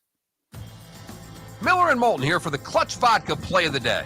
Mark, remember Nick Charles, Fred Hickman, the CNN play of the day? Yeah, CNN did a nightly sports show. That was a while ago. Yes, it was. Just work with me. Everyone liked the pod, the play of the day. So how about we have the Clutch Vodka play of the day? Sounds good. Fun. Smooth. Like Clutch Vodka. Listen weekday mornings for the Clutch Vodka Play of the Day. That's Clutch with a K. David Moulton for Napa, Napa Auto Parts, and Napa Filters. Insist on Napa filters for your vehicles, or if you're a do-it-yourselfer, only buy Napa filters. Napa has a filter for almost anything on earth that moves, whether it's motorcycles, foreign and domestic cars, vans, SUVs, earth-moving equipment. You get the idea. Napa Auto Parts, Napa filters. Insist on them for your vehicles, or if you're a do-it-yourselfer, only buy Napa filters. Golfers, are you bored of the same old driving range warm-up routine that's not getting you the results that you want on the course? Power up your golf swing by adding resistance bands to your range sessions with the Orange Whip Golf's Power Strap Kit. Featuring band attachments to your feet and hips, Power Strap resistance training will boost clubhead speed, increase power, improve flexibility, all with just a few swings. Buy a Power Strap Kit today. Go to orangewhipgolf.com and use code Miller10 to receive an additional 10% off the already great price of $119. Mark Miller for SWFL Golf Carts, or online, flgolfcarts.com. If you're looking for a golf cart, an e-bike, or an e-motorcycle, go visit Alex and the gang at SWFL Golf Carts. flgolfcarts.com online. Check out their whole inventory. If you're looking for a custom cart, they can take care of you. 2-seater, 4-seater, 6-seater, they've got you covered. E-bikes, nobody better for value and service. E-motorcycles, check them out. Again, flgolfcarts.com. flgolfcarts.com. You were listening to Miller and Moulton on the Florida Sports Network.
So funny, average Vikings fan. When they finally got him the 5th time, I thought the same thing.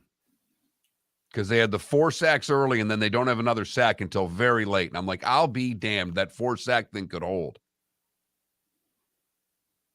Oh my gosh, David, the Chris Jones sack play, like the bet. Did you find it? You had 2? Yeah, 2. Did you find that prop somewhere to bet it? Oh, it was definitely, no, I didn't bet it, but it was definitely available. I texted a buddy of mine in Vegas, and he said it was available. Oh my gosh, I completely forgot. Waffle House was awesome. The waffles are amazing, and the bacon is amazing. Ooh. Hey, good bacon is good bacon after a hangover. It's tough to imagine Waffle House bacon's not really greasy, though. Like, I'm fine with greasy, but a lot of people are not fine with greasy bacon. It's super greasy. I love it. I got chocolate chips on my waffles, too. My mother's okay with a little grease. She likes it very crispy, though. It was good. And the hash browns are amazing. Yes, they are. Oh, had some ketchup with it too. Oh, good God. Yeah, you and ketchup don't get along. Blah blah. Shouldn't blah, be used blah, at breakfast. Blah blah. What shouldn't be used at breakfast? Ketchup. I put ketchup in my hash browns, David. Not a fan. Did the young lady accompany you? Yes, I went Wow. with her and 2 of her friends. Look at that. It was a collective hangover breakfast. Hence the legacy of Waffle House. I go, oh, it was her idea too. She goes, we should go to Waffle House. I'm like, oh my freaking God. You're right.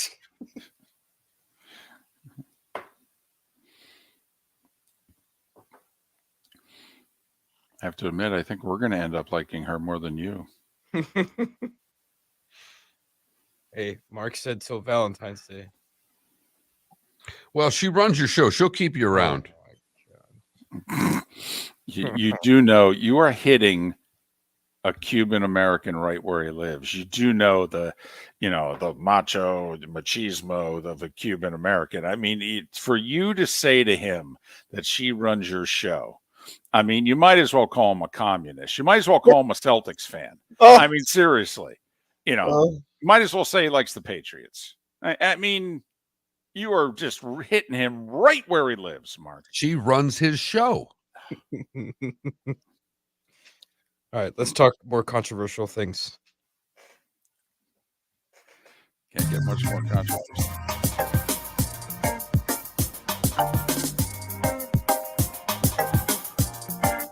Welcome back to Miller and Moulton, only on the Florida Sports Network.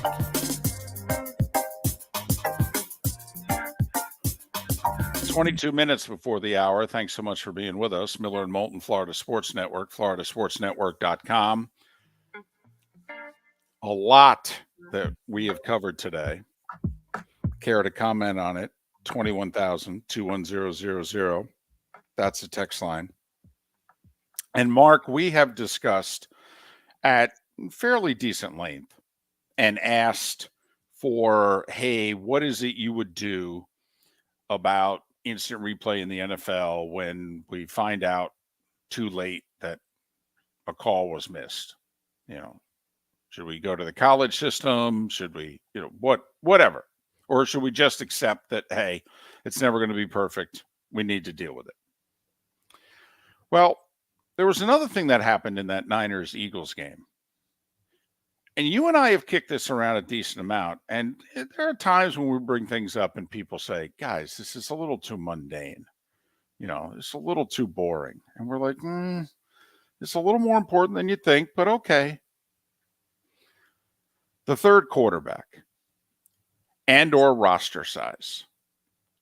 Well, Mark, it reared its ugly head in nothing short of the NFC Championship game yesterday, in which Brock Purdy was able to hand the ball off, and that was it.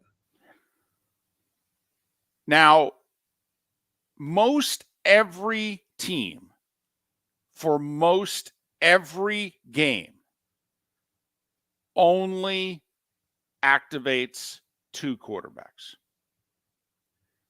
The only games that I was a part of this year with Monday Night Football in which a third quarterback was active was when one of the first 2 string quarterbacks had an injury. So if you don't have a first string and a second string quarterback that are healthy, then you may activate a third quarterback. But think about what had to happen to the Niners yesterday. Both your quarterbacks go down in the same game. I mean, even for the Niners, that's a lot. Well, how long ago was it, David, that we had the emergency third quarterback, that you didn't have to have a third quarterback on your active roster, but if both quarterbacks went down, you were able to have your, emergency backup goaltender, David, if you will. You pulled the Zamboni driver out of the crowd and he could come play. But no, but in all seriousness, there was a third. It was basically, wasn't it an emergency quarterback, right? That's exactly what it was called, Mark. It was the emergency quarterback rule. And you basically spelled it out. It lasted for 20 years. It went from 1991 through 2010, 20 seasons. And the rule was simply, you can dress a third quarterback and he doesn't count against the number of players that you have active for the game. At the time, you were only allowed 45 active players. So for 20 years, the rule was you can dress a third quarterback. That quarterback cannot come into the game in the first 3 quarters. But if he does, for any reason, onto the field, then your first 2 quarterbacks can no longer play. So what the NFL wanted was, it wanted it to be an emergency situation only. We don't want running backs and wide receivers handing the ball off, trying to throw the ball around. It's a bad look. You can put if your 2 quarterbacks got hurt in the first 3 quarters, which is exactly what happened in the NFC Championship game. Purdy gets hurt in the first quarter. Josh Johnson gets hurt in the third quarter, right? Right. And so from 1991 through 2010, the emergency quarterback would have then entered the game. And what it would have meant is neither Purdy nor Johnson can come back into this game for any reason whatsoever. Now, if you wait until the fourth quarter to bring in your third quarterback, then, they can all play. So that was the rule for 20 years. For whatever reason, and, Mark, we have been befuddled by the NFL and their whole roster thing for as long as we've done a show together. Why they pay people a full game check to stand in street clothes, we don't understand at all.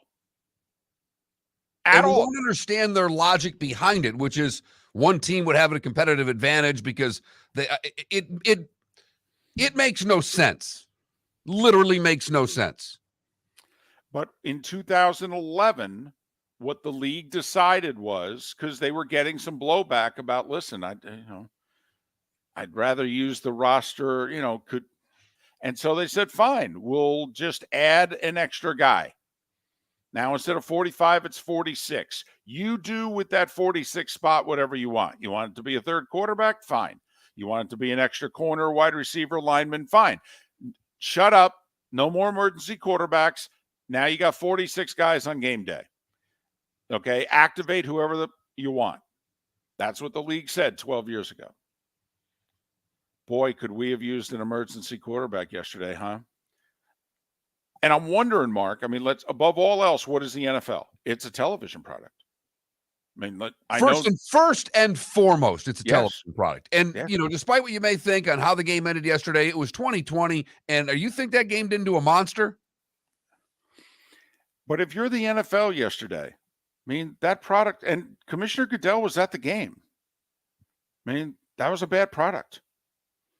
Now, I don't know how much better the product is if a third quarterback, like you and I have followed Kurt Benkert, okay, because he grew up in Southwest Florida, which is, where we were both living for a long time. I've moved to Jacksonville, obviously, in the last few months, but he's a local kid, if you will. And we have followed his journeyman career with Atlanta, with Green Bay. Well, he actually was with the Niners for an hour and a half this year. And the likelihood is that Kurt Benkert, or someone like him, who's never thrown a pass in the NFL. In fact, I believe he's taken just a few snaps, a couple kneel downs in Green Bay, and that was it. But the likelihood is that a Kurt Benkert, a healthy quarterback, would have been the third quarterback yesterday. And, are the Niners going to come back from 21-7 and beat the Eagles with a Kurt Benkert? Probably not. But the product would have been better, right, than an injured Brock Purdy only able to hand the ball off to Christian McCaffrey and Deebo Samuel? Because we were close to having McCaffrey playing quarterback. That was the other option. If it wasn't Purdy handing it off, it was a wildcat with McCaffrey. And, Yinzer in our Twitch chat room says, well, wasn't Brock Purdy in September a third quarterback? Yes. But in theory, this is the Niners now going to their fifth quarterback, who's also only been with them, a few weeks probably. But I do think, Mark, for as much as replay is going to get talked about going forward, you and I are not sure, with outside of changing their entire system and going to the college system, that anything's going to change. Which I don't think will ever happen. Too many errors that the NFL would have to admit to, and that's something I don't think they like to do. So I don't think that ever happens. I do, however, think that the competition committee, or whatever the case may be, will bring up the third quarterback because, as you pointed out, Goodell was in the stands. That was a bad look. Yeah, it's a bad product. I mean, you're watching that second half knowing what the outcome of the football game is. Yeah, you're realizing, wow, this team has literally no chance.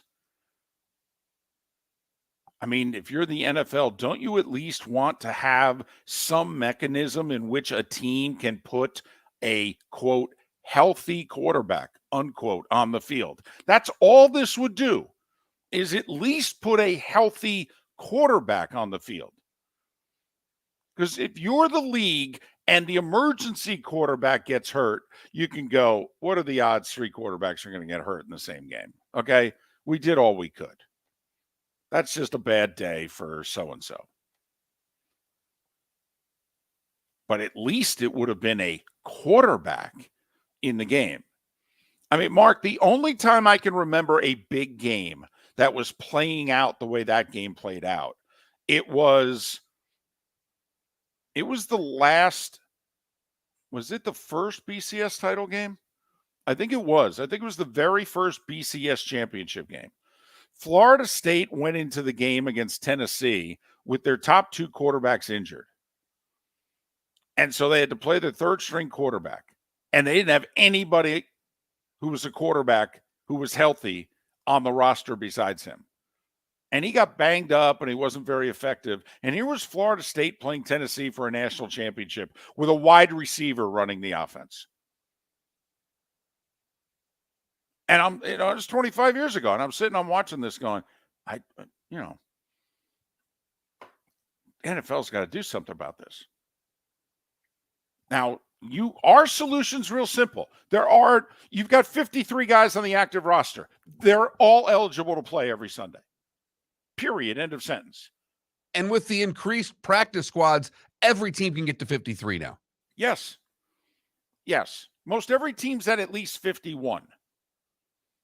And then you could call up people from the practice squad to get to 53. If the NFL thinks 53 is too many, I don't know, make the number 50.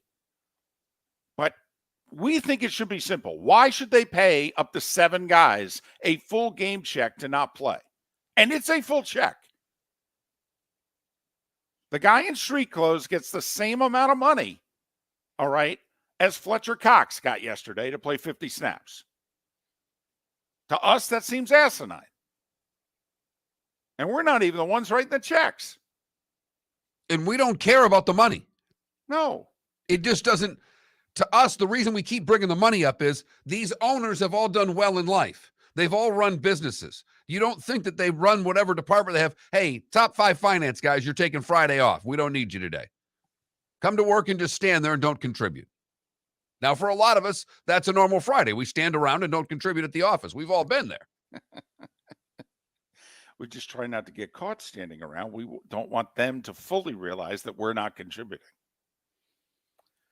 But don't you think, Mark, this is an easy one? I mean, remember, the NFL had replay way back in the day, used it for a generation, then took it away for a time, 10, 12 years, and then said, yeah, I think we made a mistake. We need to put it back. They could do the same thing here with the emergency quarterback rule. We had it. They took it away. Can't they meet in March in which they go, listen, we can't have that. We can't have Christian McCaffrey in an NFC Championship game. Okay. Being the quarterback because they don't have a healthy quarterback on the field. I mean, one of two things. Go back to the emergency quarterback, or let's just activate everybody on the active roster. You and I think that for whatever deranged reason, they would go back to the emergency quarterback rule. 100%. For whatever reason, they are never going to dress 53, 51, or whatever it is that we think they should dress. I feel as if we've completely lost this argument for reasons we can't explain, and we just have to move on. But after yesterday happened, it had to be explained because there are a lot of people out there wondering why the hell there wouldn't be 3 quarterbacks ready for a game. By the way, Mark, I have asked about 23 people this year in my travels associated with the National Football League about the roster thing. All 23 are on our side. There's literally not one person who ever says, well, here's why they don't do it, and I agree with it. So, I mean, this is kind of like why politicians don't do something that to the rest of us seems like 100% common sense. And who can screw it up? Congress. Well, that's the NFL Competition Committee. They really are Congress sometimes. But, I mean, at the very least, don't you go back to the emergency quarterback rule in which it's like, hey, it's real simple. Everybody dresses the third quarterback. He puts the hat on, okay? And most years he's never, ever going to step on the field. But you get that strange game. I mean, think about it, Mark. I mean, the Dolphins had a game like that this year, and they had Skylar Thompson active. The Dolphins would have had a game like that this year, but they had Skylar Thompson active. So they didn't have their running back or wide receiver taking the snaps. But we got it in an NFC Championship game where a one-armed quarterback essentially finished the game. Right. And everybody knew he couldn't throw the ball. Oh, this is riveting. But I think that will get us back to 3 quarterbacks sooner than later. Miller and Moulton, thanks so much for listening right here on the Florida Sports Network. Bring your big mouth to John Smith Subs and indulge in their overstuffed subs with the freshest quality ingredients. Enjoy our famous steak bomb with perfectly grilled marinated sirloin steak topped with provolone cheese, grilled onions, peppers, mushrooms, crispy bacon, juicy tomatoes, and creamy mayo. Boom! Made-to-order crispy fries can be paired with the Gator, the Cuban, the Chicken Bomb, or the Italian. Love local. Eat delicious with John Smith Subs. Find a John Smith Subs location near you today. David Moulton for Napa Auto Parts, and Napa Filters. Insist on Napa filters for your vehicles, or if you're a do-it-yourselfer, only buy Napa filters. Napa has a filter for almost anything on earth that moves, whether it's motorcycles, foreign and domestic cars, vans, SUVs, earth-moving equipment. You get the idea. Napa Auto Parts, Napa filters. Insist on them for your vehicles, or if you're do-it-yourselfer, only buy Napa filters. Mark Miller for SWFL Golf Carts, or online, flgolfcarts.com. If you're looking for a golf cart, an e-bike, or an e-motorcycle, go visit Alex and the gang at SWFL Golf Carts. flgolfcarts.com online. Check out their whole inventory. If you're looking for a custom cart, they can take care of you. 2-seater, 4-seater, 6-seater, they've got you covered. E-bikes, nobody better for value and service. E-motorcycles, check them out. Again, flgolfcarts.com. flgolfcarts.com. Miller and Moulton here for the Clutch Vodka Play of the Day. Mark, remember Nick Charles, Fred Hickman, the CNN Play of the Day? Yeah, CNN did a nightly sports show. That was a while ago. Yes, it was. Just work with me. Everyone liked the pod, the Play of the Day. So how about we have the Clutch Vodka Play of the Day? Sounds good. Fun. Smooth. Like Clutch Vodka. Listen weekday mornings for the Clutch Vodka Play of the Day. That's Clutch with a K.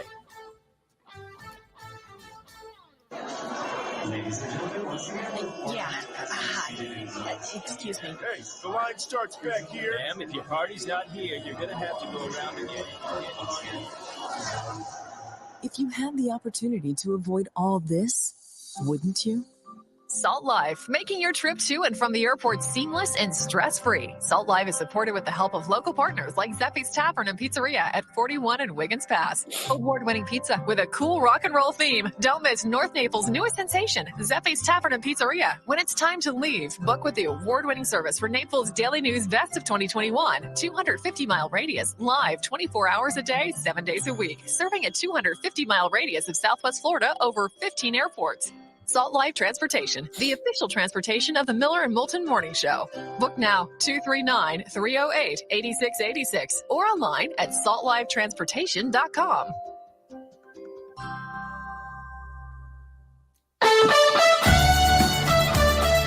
You are listening to Miller and Moulton on the Florida Sports Network.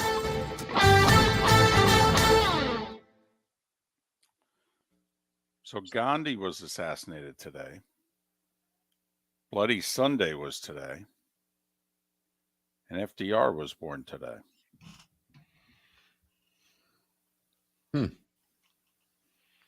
Today, in the last couple of days since we have been doing the 9, I haven't even bothered.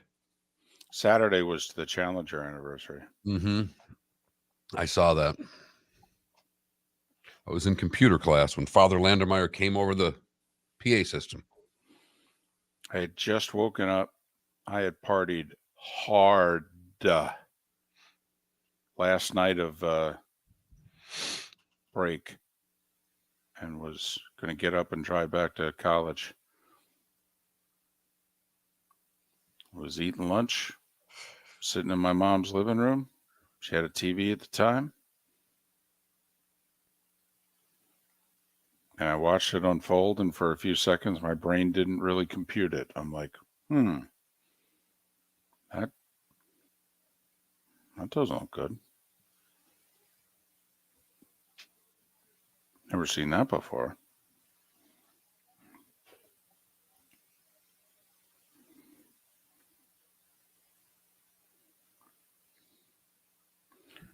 My mom's taking the train, by the way. Again, she likes it, huh? Loves it. She's about an hour and a half away from Jacksonville. She just left Savannah, she told me. Just had pancakes. Life is good. Is she taking our show in on the train? Mm-hmm. Yep. This time she splurged. She's got the little private quarters. So, yep. How long does it take her to get down? 18 hours. So left at 3:30 in the afternoon yesterday. I've never taken a train in this country. Wow. I mean, I've taken subways and L's and things like that. I don't count that, you know. At New York City, essentially, but about 30, 40 minutes south to D.C. is the longest train ride I've ever had.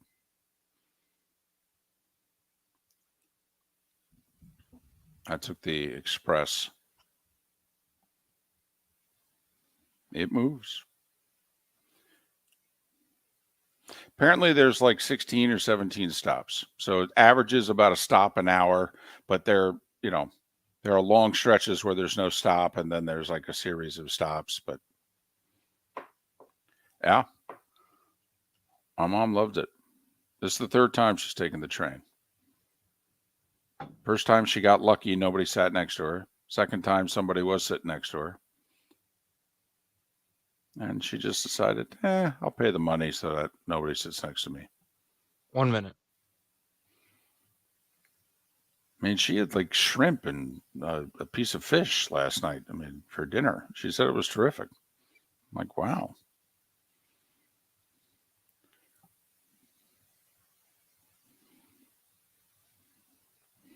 Wow, you took Amtrak from Chicago to the middle of Montana, huh? How long did that take?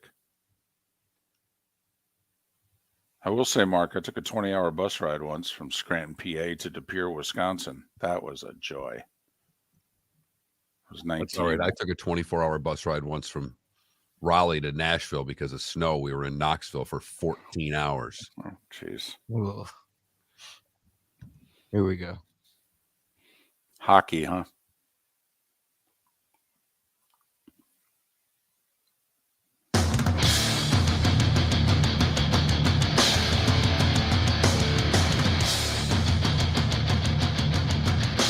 You are listening to Miller and Moulton, exclusively on the Florida Sports Network.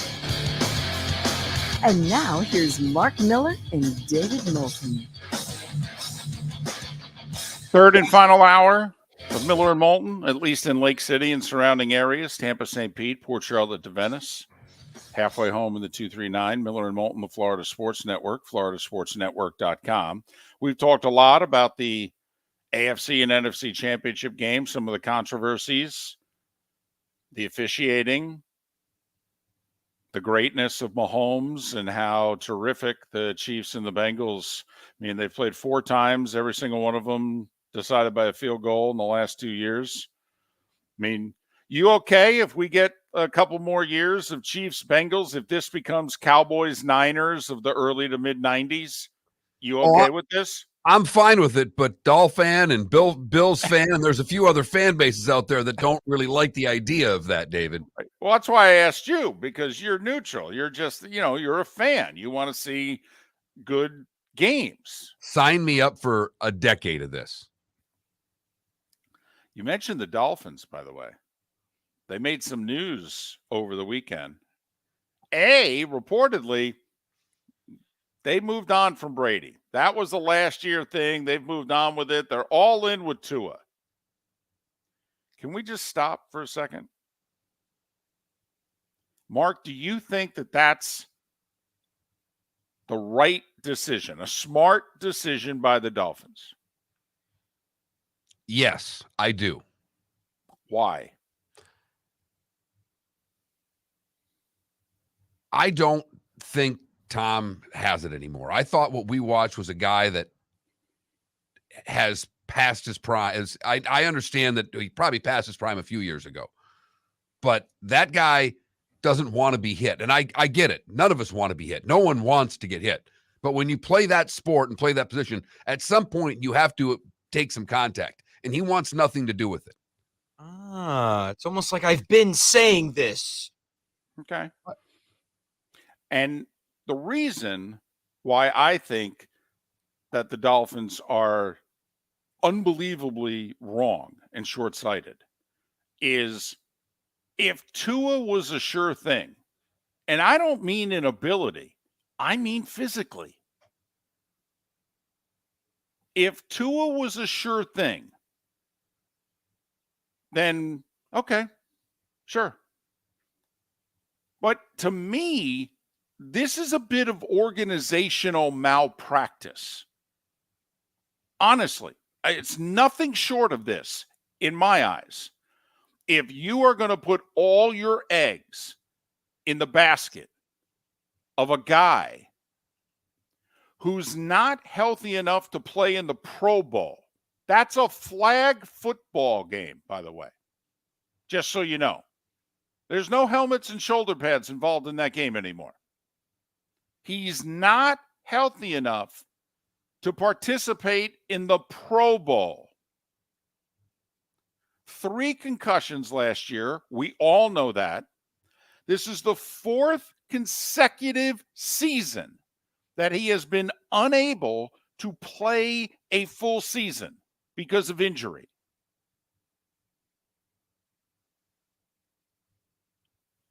And you're going to put all your eggs in his basket? What am I missing, Mark?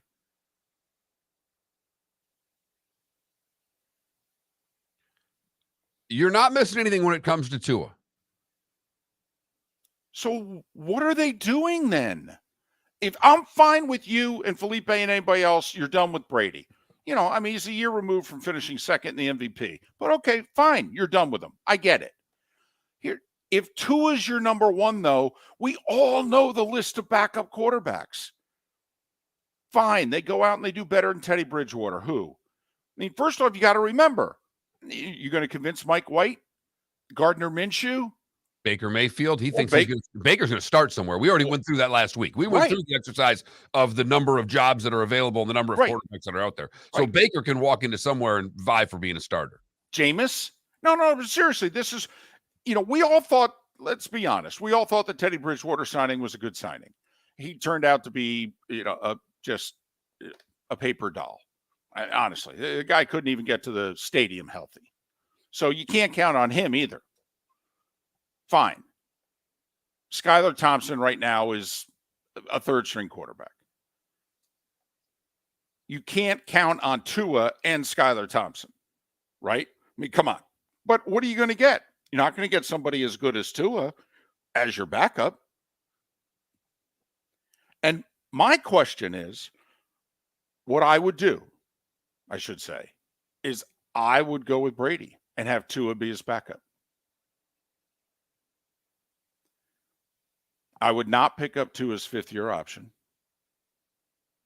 And then we'll see how 2023 plays out. And then, yes, Tua could be an unrestricted free agent. I could also put a tag on him. I could put the $32 million, secondary tag on him. Nobody's going to offer him more than that. And if so, I'll get a first and third round pick in compensation. That'll be great. But I would love Tua backing up Brady, or Tua's the starter, and please tell me who the backup quarterback's going to be next year. Who, by the way, you're going to have to count on because this guy can't play a full season. Well, I think they're planning on Skylar Thompson being their backup. I do believe that, David. And you think I'm crazy, but I think from camp, they've liked this guy. So I think that's their backup plan going into the season. I do. Tua, Skylar Thompson, Brady, Tua, Skylar Thompson. Which would you rather have? I mean, when you say it like that, there's no other way to say it. There's no other way one to say extra it. guy there, I mean, there's no other way to say it. And I understand where you're at, David. I do. I think he's done. I'll tell you what. I'm more concerned about Tua being done than I am Brady. And I think that's a really fair question. But okay, that's apparently what the Dolphins have indicated. Teams pick up the phone, they call the Adam Schefters of the world, they say, hey, get this out there for us, okay? Yeah, sure, I'd be happy to. So that's what the Dolphins wanted out there, and that's out there. They're not going to pursue Brady. Of course, if it's anybody but Stephen Ross getting that word out, I'll take it with a grain of salt, but fine. Mark, big news, though, for the Dolphins yesterday. They got the best defensive coordinator who was available, Vic Fangio. I mean, he's the guy that a lot of teams are using his defensive principles to play with. David, really simply, how much better did the Miami Dolphins get yesterday in your estimation? 2 wins minimum. Now, it needs to be pointed out, the Dolphins' schedule next year is hard. We went through it. There's literally only one game on the schedule in which I think, oh, well, that's a win. Not playing around. I mean, the Dolphins the AFC East has got a schedule next year. You're going to have to be good next year in the AFC East. You ain't going to, this ain't going to be the Giants, putting a 9-7-1 on the board because of the schedule they got to play. But no, they're at least two. Here's all you need to know. Playoff game against Buffalo, 3rd and long. The coordinator who got fired. Yeah. He's got no healthy cornerbacks. They got the Bills in 3rd and 17. He goes with an all-out blitz, 0 safeties. Howard gets beat for the 55-yard bomb. 1st and goal, Buffalo, they score. Who the hell does that? I mean, seriously, why are you doing that? The healthiest quarterback, the cornerback you have, 70%. He can't run. The other guys suck. What are you doing? It's 3rd and 17. Play a zone. Give him the underneath pass. Tackle him. Punt. No. Because the Dolphins have talent, Mark. They can get pressure on the passer. Well, Vic can get pressure on passers. Also, he plays zone. This, to me, less pressure on whether or not you got cover corners. Make life a little bit easier for Howard. Now, he's not going to like it. He prefers to play man. But, no, I think the Dolphins got significantly better. Put it this way. I think the Dolphins finished like 23rd, 25th on defense. Vic doesn't have a defense that doesn't finish in the top 12. So if nothing else, Mark, if I take you from 24th in the league to 12th, how much more, what's that? 4 points a game? Well, yeah, I mean, I looked at it right away when I saw it, and I'm like, well, they're at least a win better, if not a win and a half better right now today. I'm glad you said 2. That kind of confirms where I was at. I thought it was a great day for the Dolphins yesterday, despite the fact that they're not going after Tom Brady. Well, Chris Greer's not going after Tom Brady. Really. I don't think Chris Greer was consultant when Stephen Ross was bringing in Sean Payton, Tom Brady, and anybody else. But, okay. I will say, though, huge win for Mike McDaniel. If you wondered whether or not Mike McDaniel was going to be another Joe Philbin, where, Philbin lasted 3.5 years. To me, if I was Stephen Ross, I would go, holy blank. Vic Fangio said yes to us. Now, yeah, we gave him the most money or more money than anybody else was giving him, but Vic was going to get paid. I mean, Sean Payton had already promised Vic that I'll make you the highest paid coordinator in the history of the league. But, Vic had offers from like 5 teams. He chose Mike McDaniel to work for and the Dolphins. Huh. If I'm a Dolphin fan and if I'm Stephen Ross, I go, damn, if my head coach can just figure out how to get plays in time, we might be pretty good. Yeah, I actually thought if it was anything, not a bad day, but Mike McDaniel won over Chris Greer yesterday, if you know what I mean. He moved himself up a notch or 2 ahead of the general manager with yesterday. That's the other thing that I took out of it, David. And speaking of which, with Kellen Moore being fired in Dallas, apparently Todd Bowles and the Bucs are like, really? And apparently Kellen Moore is going to be like interviewing with the Buccaneers like today. That could happen quickly, apparently. I mean, the Cowboys did finish 4th in points this year, and Dak missed a third of the season, and they only had 1 big-time wide receiver, and Zeke can't play anymore. I mean, I do think it's fascinating that he got let go. It'll be interesting if he does get the job in Tampa, who the hell their quarterback's going to be after all. Miller and Moulton, thanks for listening right here on the Florida Sports Network.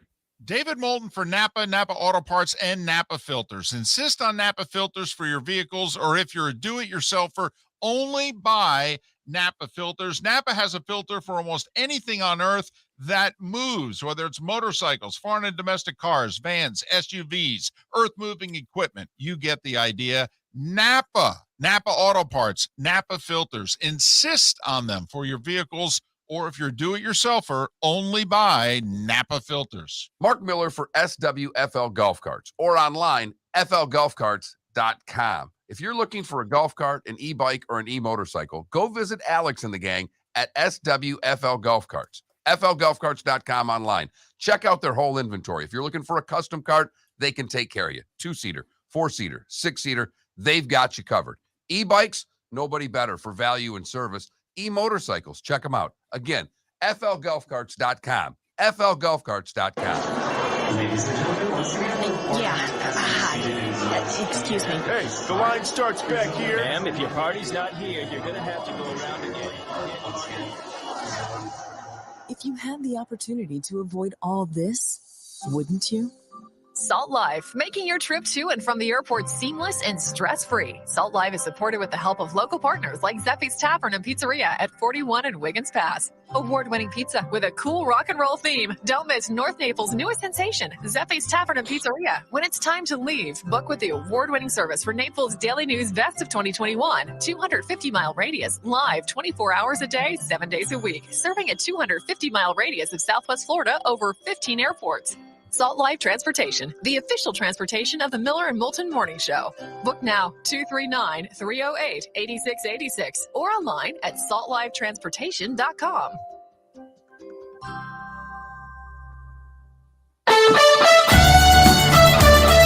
You were listening to Miller and Moulton on the Florida Sports Network.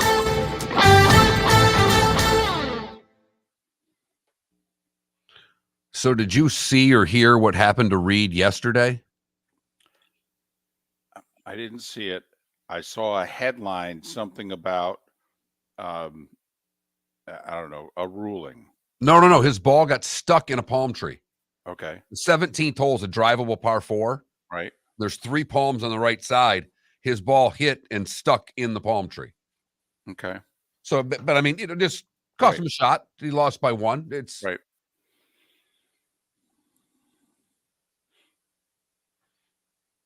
He didn't try to climb up in it like Faldo at the U.S. Open, did he? No, it was a palm. It was a little bit hard. It was a pretty big palm. He wouldn't have been able to get there. Best part of that, when Faldo climbed up into the tree, was he got about 6 balls, but none of them were his. Started shaking the tree, balls started falling out.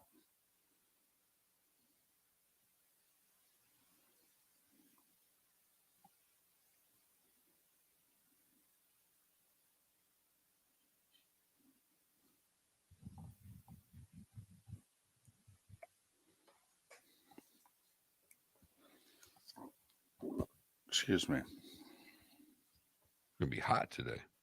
Yeah, 80s here till Friday.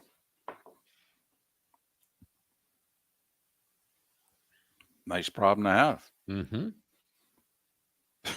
My mom's like, what clothes do I bring? I'm like, summer and then fall. Those beach days are coming back.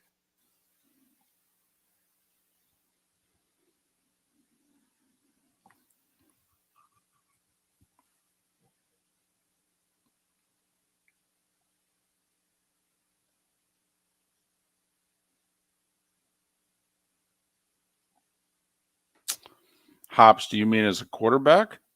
Because I will say Twitter was funny in the second half yesterday. It was kind of like, well, let's see who's here. Yeah. Steve Young even sent out a tweet saying, I'm loosening up. By the way, the Live guys had 4 of their guys in the top 10. Saw that.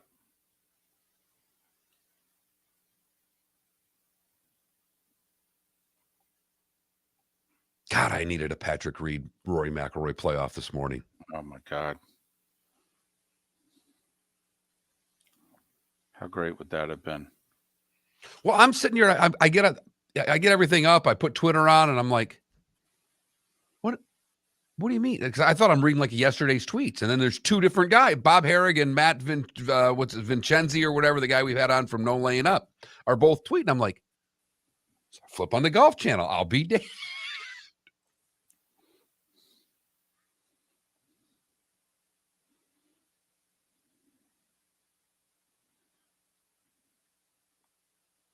Well, I think Greer should get fired, by the way, if Tua gets hurt and the best option they have is Skylar Thompson. I do.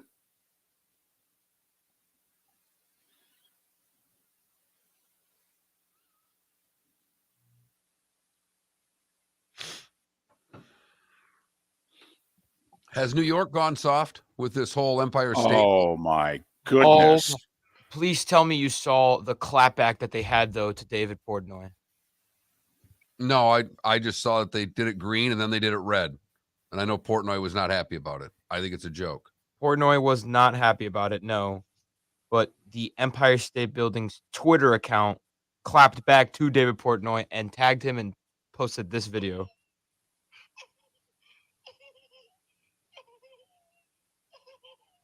Is that of him crying? Or? Yes. Yeah, he goes, life is so unfair.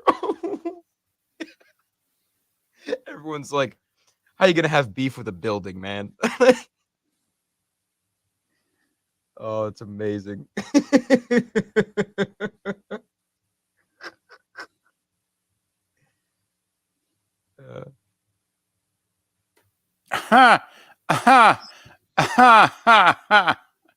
That's funny.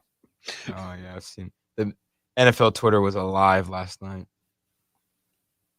I love the Stone Cold video of him beating Vince's broken leg. And it's like the Bengals players when they see Osai in the locker room.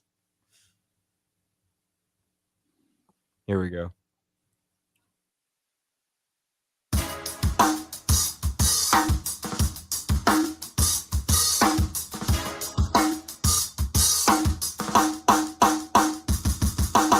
Welcome back to Miller and Moulton, only on the Florida Sports Network.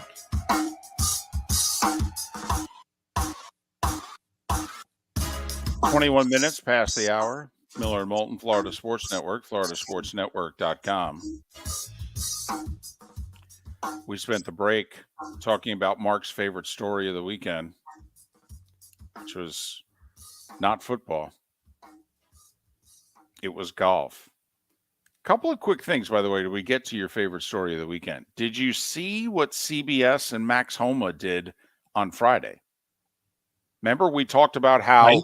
because the PGA tournament was Wednesday through Saturday last week, because CBS didn't want to be showing the golf up against the NFC Championship game and have nobody watch it. So on Friday, the third round, it was actually televised from 5 to 8 Eastern on CBS. And they mic'd up Max Homa during the round. He played a par 5, mic'd up, where he could converse with the announcers, had the buds in his ear, and he talked his way through the hole and answered questions from the commentators while playing the hole. When he got on the green, when he was putting for birdie, he basically said, "Okay, I'm done talking," and he took the buds out. But Fair enough. for the 10 to 12 minutes, we had a golfer agree to do what you and I have talked about. What NASCAR guys do every week. I mean, I know none of you are into it, and I get it, and I never really was either. But what NASCAR guys do every week, you mean, right? During cautions when they talk to the booth. Well, in fairness, though, even as great as NASCAR is, and yes, how the booth can talk to drivers during the caution laps and all that, they don't talk to the drivers during the green flag laps. Nope. I mean, while the race is going on, they don't bother the guys. Now, obviously, golf's very different. I mean, it's a Yeah, they par talked to him 5. while he was walking. Well, but It's also great. I'm all in. Trust me, I'm all in. But also, Max Homa was cool enough to also tell the people watching, hey, when he had the driver in his hand as he was on the tee box, this is what I'm thinking. All right, I'm going to play a cut. I'm going to, want to go for it too, but. And so then he went and he hit a shot and he walked off and they would talk to him and what have you. And so they did that through the par 5. He hit a second shot and it was offline and he joked about, oh, this isn't going to be a good lie. And sure enough, he had to get a drop. So then he was mic'd up and you got to hear all that. I mean, it was good television, Mark. In a sport like baseball, that has a lot of downtime. I mean, you could show shot. Most networks that cover golf don't do that. Hard to get a story told when you're just giving shot after shot after shot after shot. So, Hops mentioned our Twitch chat room. This has been experimented with in spring football leagues. The AAF did something that I think we would all love. The AAF had the replay official in the booth, mic'd. I mean, the one game that, we were a part of at CBS, we aired it for the minute 15 that it took. And you heard the replay official, hey, I didn't get a good look at that. Can you show me that again? Looks like the ball hits the ground there. Can you give it to me one more time? I think as opposed to the announcers commenting about this replays, wouldn't you want to hear the person who's going to make the decision? Analyze it and comment about it. That's like Homa walking down the fairway, right? I mean, if you're these leagues and you're trying to get us closer, and what is this all about? It's a television product. It's a television product. Their competitor now is a television deal. I mean, they're trying to find new and innovative ways to bring you their sport. There's not much else they can do.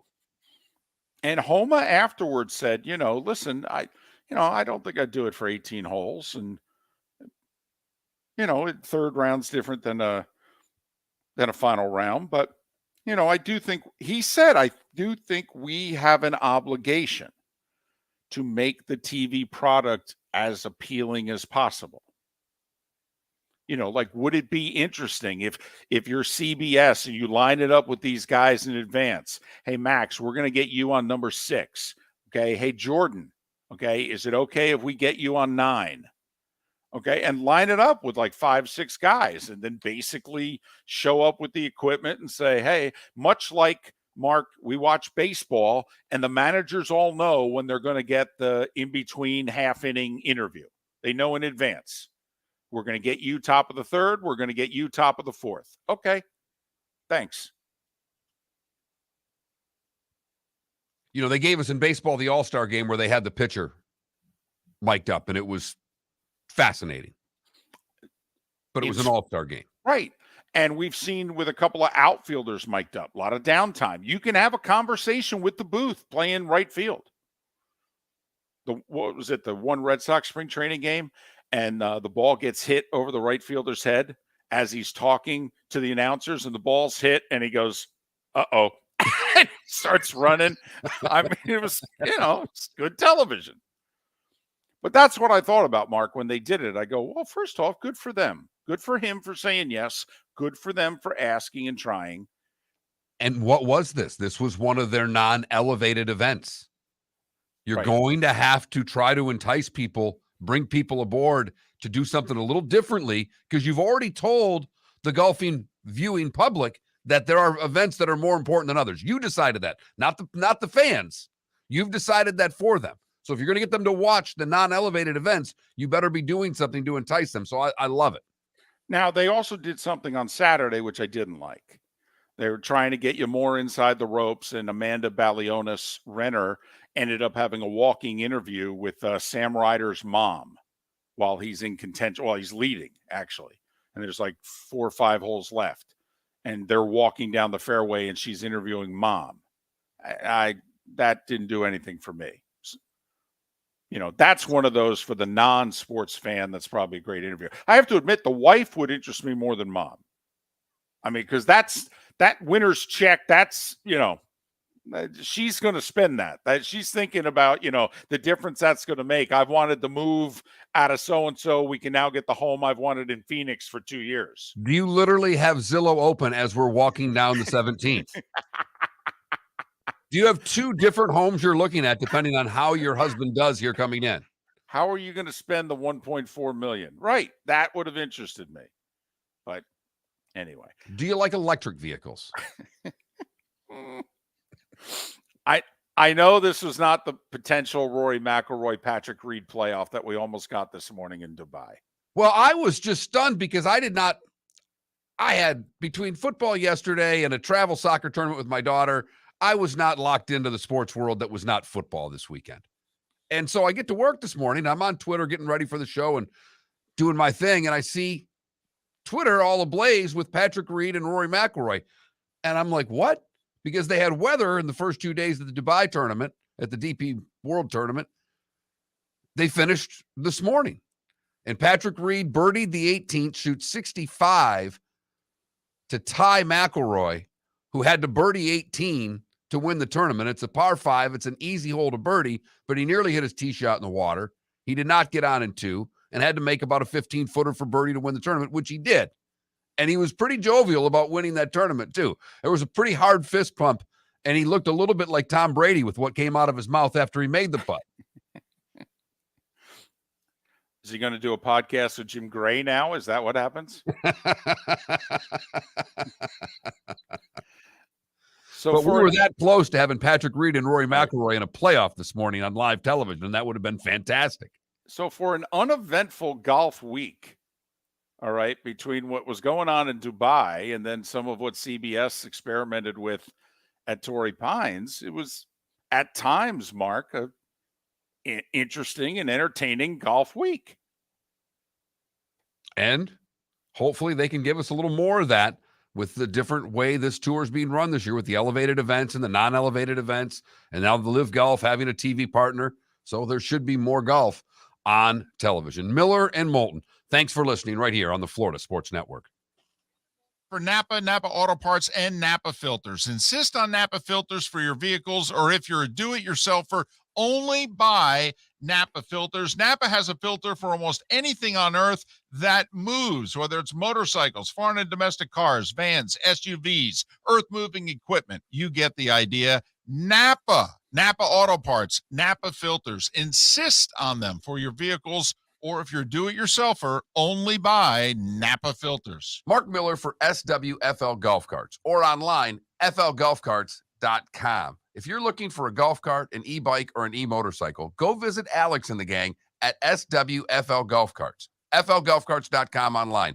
Check out their whole inventory. If you're looking for a custom cart, they can take care of you. 2-seater, 4-seater, 6-seater, they've got you covered. E-bikes, nobody better for value and service. E-motorcycles, check them out. Again, flgolfcarts.com. flgolfcarts.com. Ladies and gentlemen, once again. Yeah. Hi. Excuse me. Hey, the line starts back here. Ma'am, if your party's not here, you're going to have to go around again. If you had the opportunity to avoid all this, wouldn't you? Salt Life, making your trip to and from the airport seamless and stress-free. Salt Life is supported with the help of local partners like Zeffy's Tavern and Pizzeria at 41 and Wiggins Pass. Award-winning pizza with a cool rock and roll theme. Don't miss North Naples' newest sensation, Zeffy's Tavern and Pizzeria. When it's time to leave, book with the award-winning service for Naples Daily News Best of 2021. 250-mile radius, live 24 hours a day, 7 days a week. Serving a 250-mile radius of Southwest Florida over 15 airports. Salt Life Transportation, the official transportation of the Miller and Moulton Morning Show.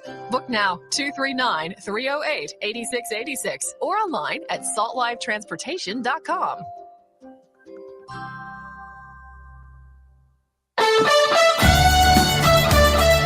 You are listening to Miller and Moulton on the Florida Sports Network.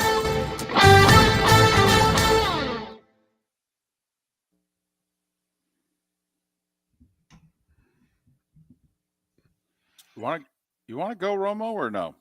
Sure. Oh my goodness.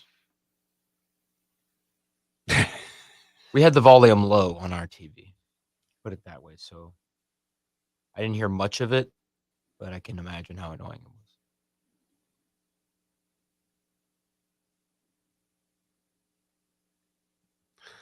I love it. Someone sent out a tweet yesterday. What movie will always be funny to you no matter how many times you've seen it?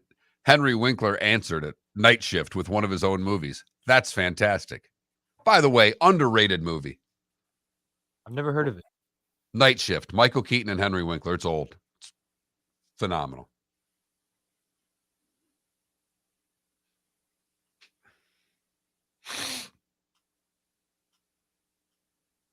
Oh, 93% on Rotten Tomatoes. Nice.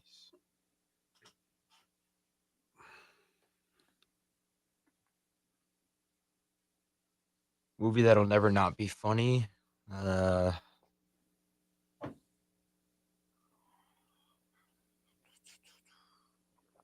guess Anchorman. That's no wrong. That's not a wrong answer. I love Anchorman. Feed mayonnaise to the tuna fish. Call Starkist. Just love it.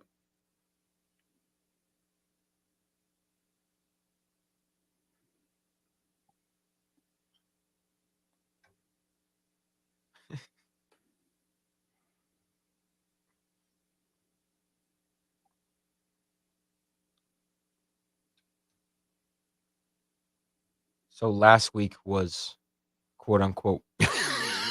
Oh, no. No, I'm just the Empire State Building did the Fly Eagles Fly. We're going to honor. We're going green and white out of the Eagles championship. The Giants retweeted it with I'm just here for the comments. That's fantastic.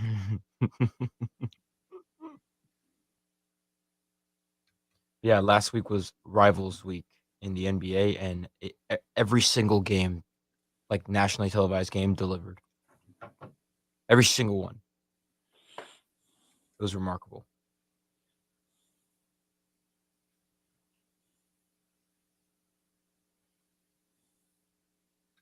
Best Michael Keaton movie ever? Man, I got to check this movie out.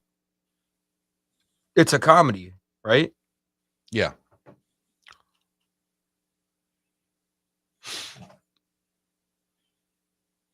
Oh, he said Johnny Dangerously is pretty funny too. I don't know if it travels as well, but I think it's still funny. Twitch chat, timeless funny movies. Go.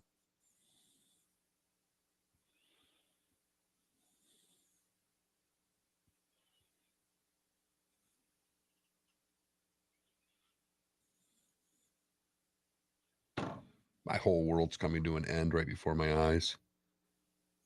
Oh, Before the top of the hour? I'm a travel parent now, and I agreed to be an assistant coach in my daughter's softball team. Well, that was the first sign that got me when you told me that like a month ago. I went, what? I know, but it's happening now, David. I'm getting. I'll coach. No, I'm just kidding. But like, I'll coach a basketball team. I don't care. I would be a great coach. Have you ever coached before? No, I've coached in a basketball camp before. Doesn't really count for anything, but I was Coach Enrique because Hold on. Why do you, very quickly, since we're coming up on it, why do you think you'd be a great coach? Well, I'm great with kids, 1, and 2, Okay. I know a lot of basketball, and 3, I like it. I feel like if the kids would be on my side for a lot of things, we'd be good. That's what it's about. Of course, being good. Not about them getting better. And Well, learning. no, yeah, having fun, but when you're good and you're having fun, it's even better. Pretty funny comment in the Twitch chat room. Okay, your attention to detail. Now that's pretty funny.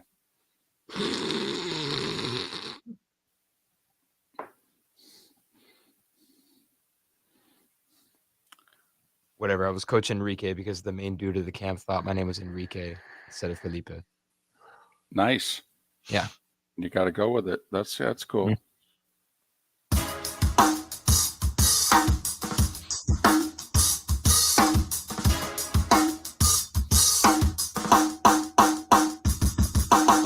Welcome back to Miller and Moulton, only on the Florida Sports Network.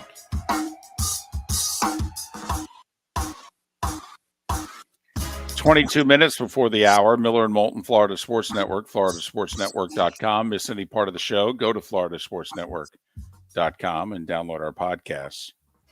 If we did poll questions, which for the most part we don't do anymore, maybe we'll do them again. I mean, if what we're working on comes to fruition, I mean, we'll probably... We have to. Right. But, for right now, since it's a weakness of ours, we admit it. We're not consistently good at providing good poll questions. But we just stumbled upon something during the break that I think would have been our poll question for today. Felipe made the declaration that, quote, I would be a good coach. I And would. So and we asked him why. And so I think, it's a very, Bianchi Lebitard-esque poll question. But I think that would have been our poll question. Felipe thinks he'd be a really good coach. Do you agree? Yes or no? That's all. I think he'd be a good. This all started because I was coerced. Were you coerced, or was it just a weak moment? It was a weak moment. Okay. I couldn't be that guy who said no. Why? Honestly, I've known you for over 20 years. You've said no to me 7,124 times. And it's a flaw. Why now? Why? Is it because it involved your daughter? Yes. You didn't say no to your daughter. You said no to someone else who was asking about something that involved your daughter. That's the weakness. It was the daughter. He asked if I would help him coach softball, which is starting here shortly. And in a moment of weakness, obviously alcohol-induced, I said yes. Now, is that an excuse? No, there are no excuses. Oh. Just we all know the phrase excuses are like, you know what? Right. Everybody's got one. They all stink. He's just explaining the process as to how it happened. Okay, fair enough. But now it's actually dawned upon me that this is happening. Right. I have to coach. I haven't coached since my 23-year-old son was about the age of my daughter. Okay, which for the record is 8. Yeah, Okay. in a while. Yeah, it has. I'm really nervous that while in the dugout or coaching, that one of the other teams is going to say something like, "Hey, Gramps." Ooh. Are you going to be like Ditka, okay, to Will Ferrell? And is he going to refer to you as Juice Box Boy? I get one juice box, boy. It's on. I got to admit, I can watch that scene over and over again. If we ever get Coach Ditka on again, you have to remind me. That is really what I want to talk to him about. Fair enough. We've had him Fair on enough. a lot to talk a lot of football. I really just want to talk to him about making that movie with Will Ferrell. And because he was great. That movie's laugh out loud funny. For a kid's movie, tough to make adults laugh. But anyway, so Juice Box Boy, good luck. Thank you. I appreciate that. Okay. All right. Miller and Moulton here on the Florida Sports Network. I will say our listeners have had some fun, at least along the Twitch chat room. They said that Felipe's attention to detail will make him a great coach. That's a shot, but that's funny. It's a really good shot, too. Even Felipe laughed out loud. That's when you know it's a good line. When you're being made fun of and you laugh at the line, it's a great line. Look, it's all about having fun, but I'm trying to breed some prodigies here. Oh, here we go. That's Come on it. now. Just stop it with the prodigies. Okay. Just Future. please. Mhm. Please. It's 60, 90, 120 minutes. Get through it. Nobody hurt. Fun. Get back in their cars. Go home. That's a Right. successful practice. You got that right. Come on now. They all show up for the games. You get everybody in. No parents yelling at you about PT. That's a good game. Did the right mom bring snacks? I mean, these are the important things that we have with youth sport. Exactly. Mark, I will say this. If you want to be an effective assistant coach, I'd recommend coffee and donuts. Okay, at least get the adults on your side. The heck with the kids. The head coach has to worry about the kids. You're lobbying the adults. Maybe they'll, not yell as much from the stands. Go out there a little bit. Get away from Duncan. Go Krispy Kreme for like the first game. Really, throw them off. Go, ooh, look at us. I like where your head's at with that, David. I do like where your head's at with that. Miller and Moulton. We were also talking a little bit about the broadcast. Has Yeah. there ever been a turn of events on a broadcaster the way things have gone for one Tony Romo? Oh, Nelly. Jim! I don't know, Jim. If the drinking game was finish your drink every time Romo said, I don't know, Jim, I don't know. would you make it to halftime? No way. No way. Mm-mm. So, this is interesting. And I try not to comment on the national broadcasters because I'm lucky enough to work with a few of them.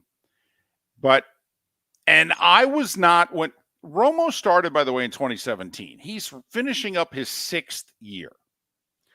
And he originally got a 3-year deal. And when it was up, he cashed in. He changed the market. The reason that Joe and Troy and Tom and Al and everybody started getting paid what they're getting paid is Romo. And Romo went from making $3 million a year to reportedly close to 18.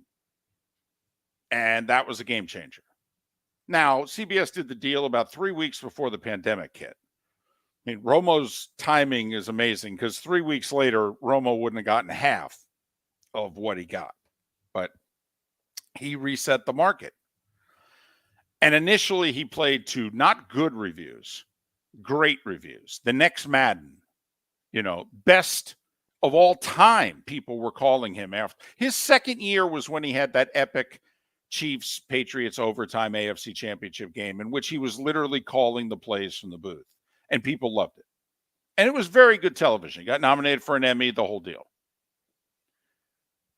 Now, Mark, he's 3 years into a 10-year, $175 million contract. He's regressed to me in one way and one way only. And I don't worry about the broadcast all that much, but he refuses to have an opinion on anything since he got paid. It's like the coach that's up there that doesn't have an opinion about players because you think he wants to go back and be a coach and doesn't want to offend anybody. Tony quit offering opinions. I mean, there was one particular play with the officials. Nance asked him point blank, well, what do you think? And he gave an I don't know. I will say, I have never received, because I didn't put anything on Twitter.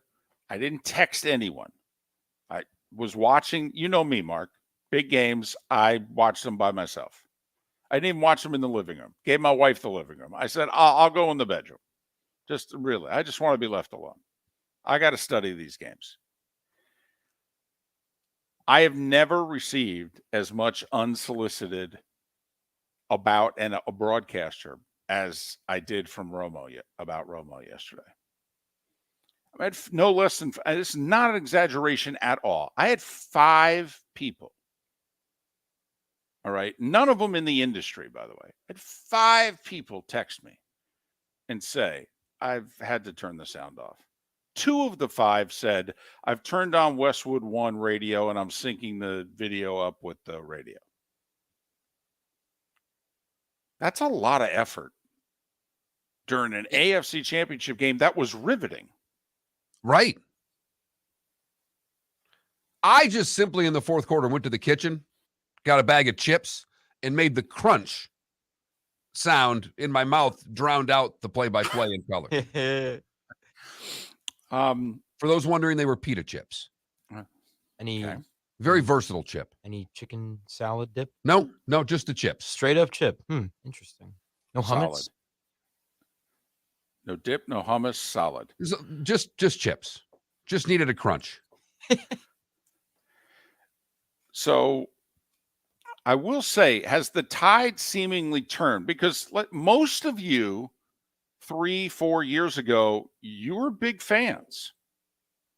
And now it seems as if many of you, it seems the majority of you, because we have never brought this topic up before. And we have gotten a lot of unsolicited comments about Romo. And we're just wondering, is that a bad couple of weeks? Or is this something in which you're like, yeah, I used to love him, hate him now? Well, man, he's only been doing this 6 years. And he's going to be around for a lot more. Like we've commented over the years, some people have turned on Dick Vitale and Chris Berman. And we have always said, well, they're doing the same thing they've always done. No offense, they haven't changed. You've changed. That's not what people are telling us now. People are saying, no, he's changed. He used to be good. He's not good anymore. I will listen. He's never been my cup of tea. I do wish he would talk less. Not every play has to be talked about for 20 to 30 seconds. And that's that we're also being robbed from Jim Nance.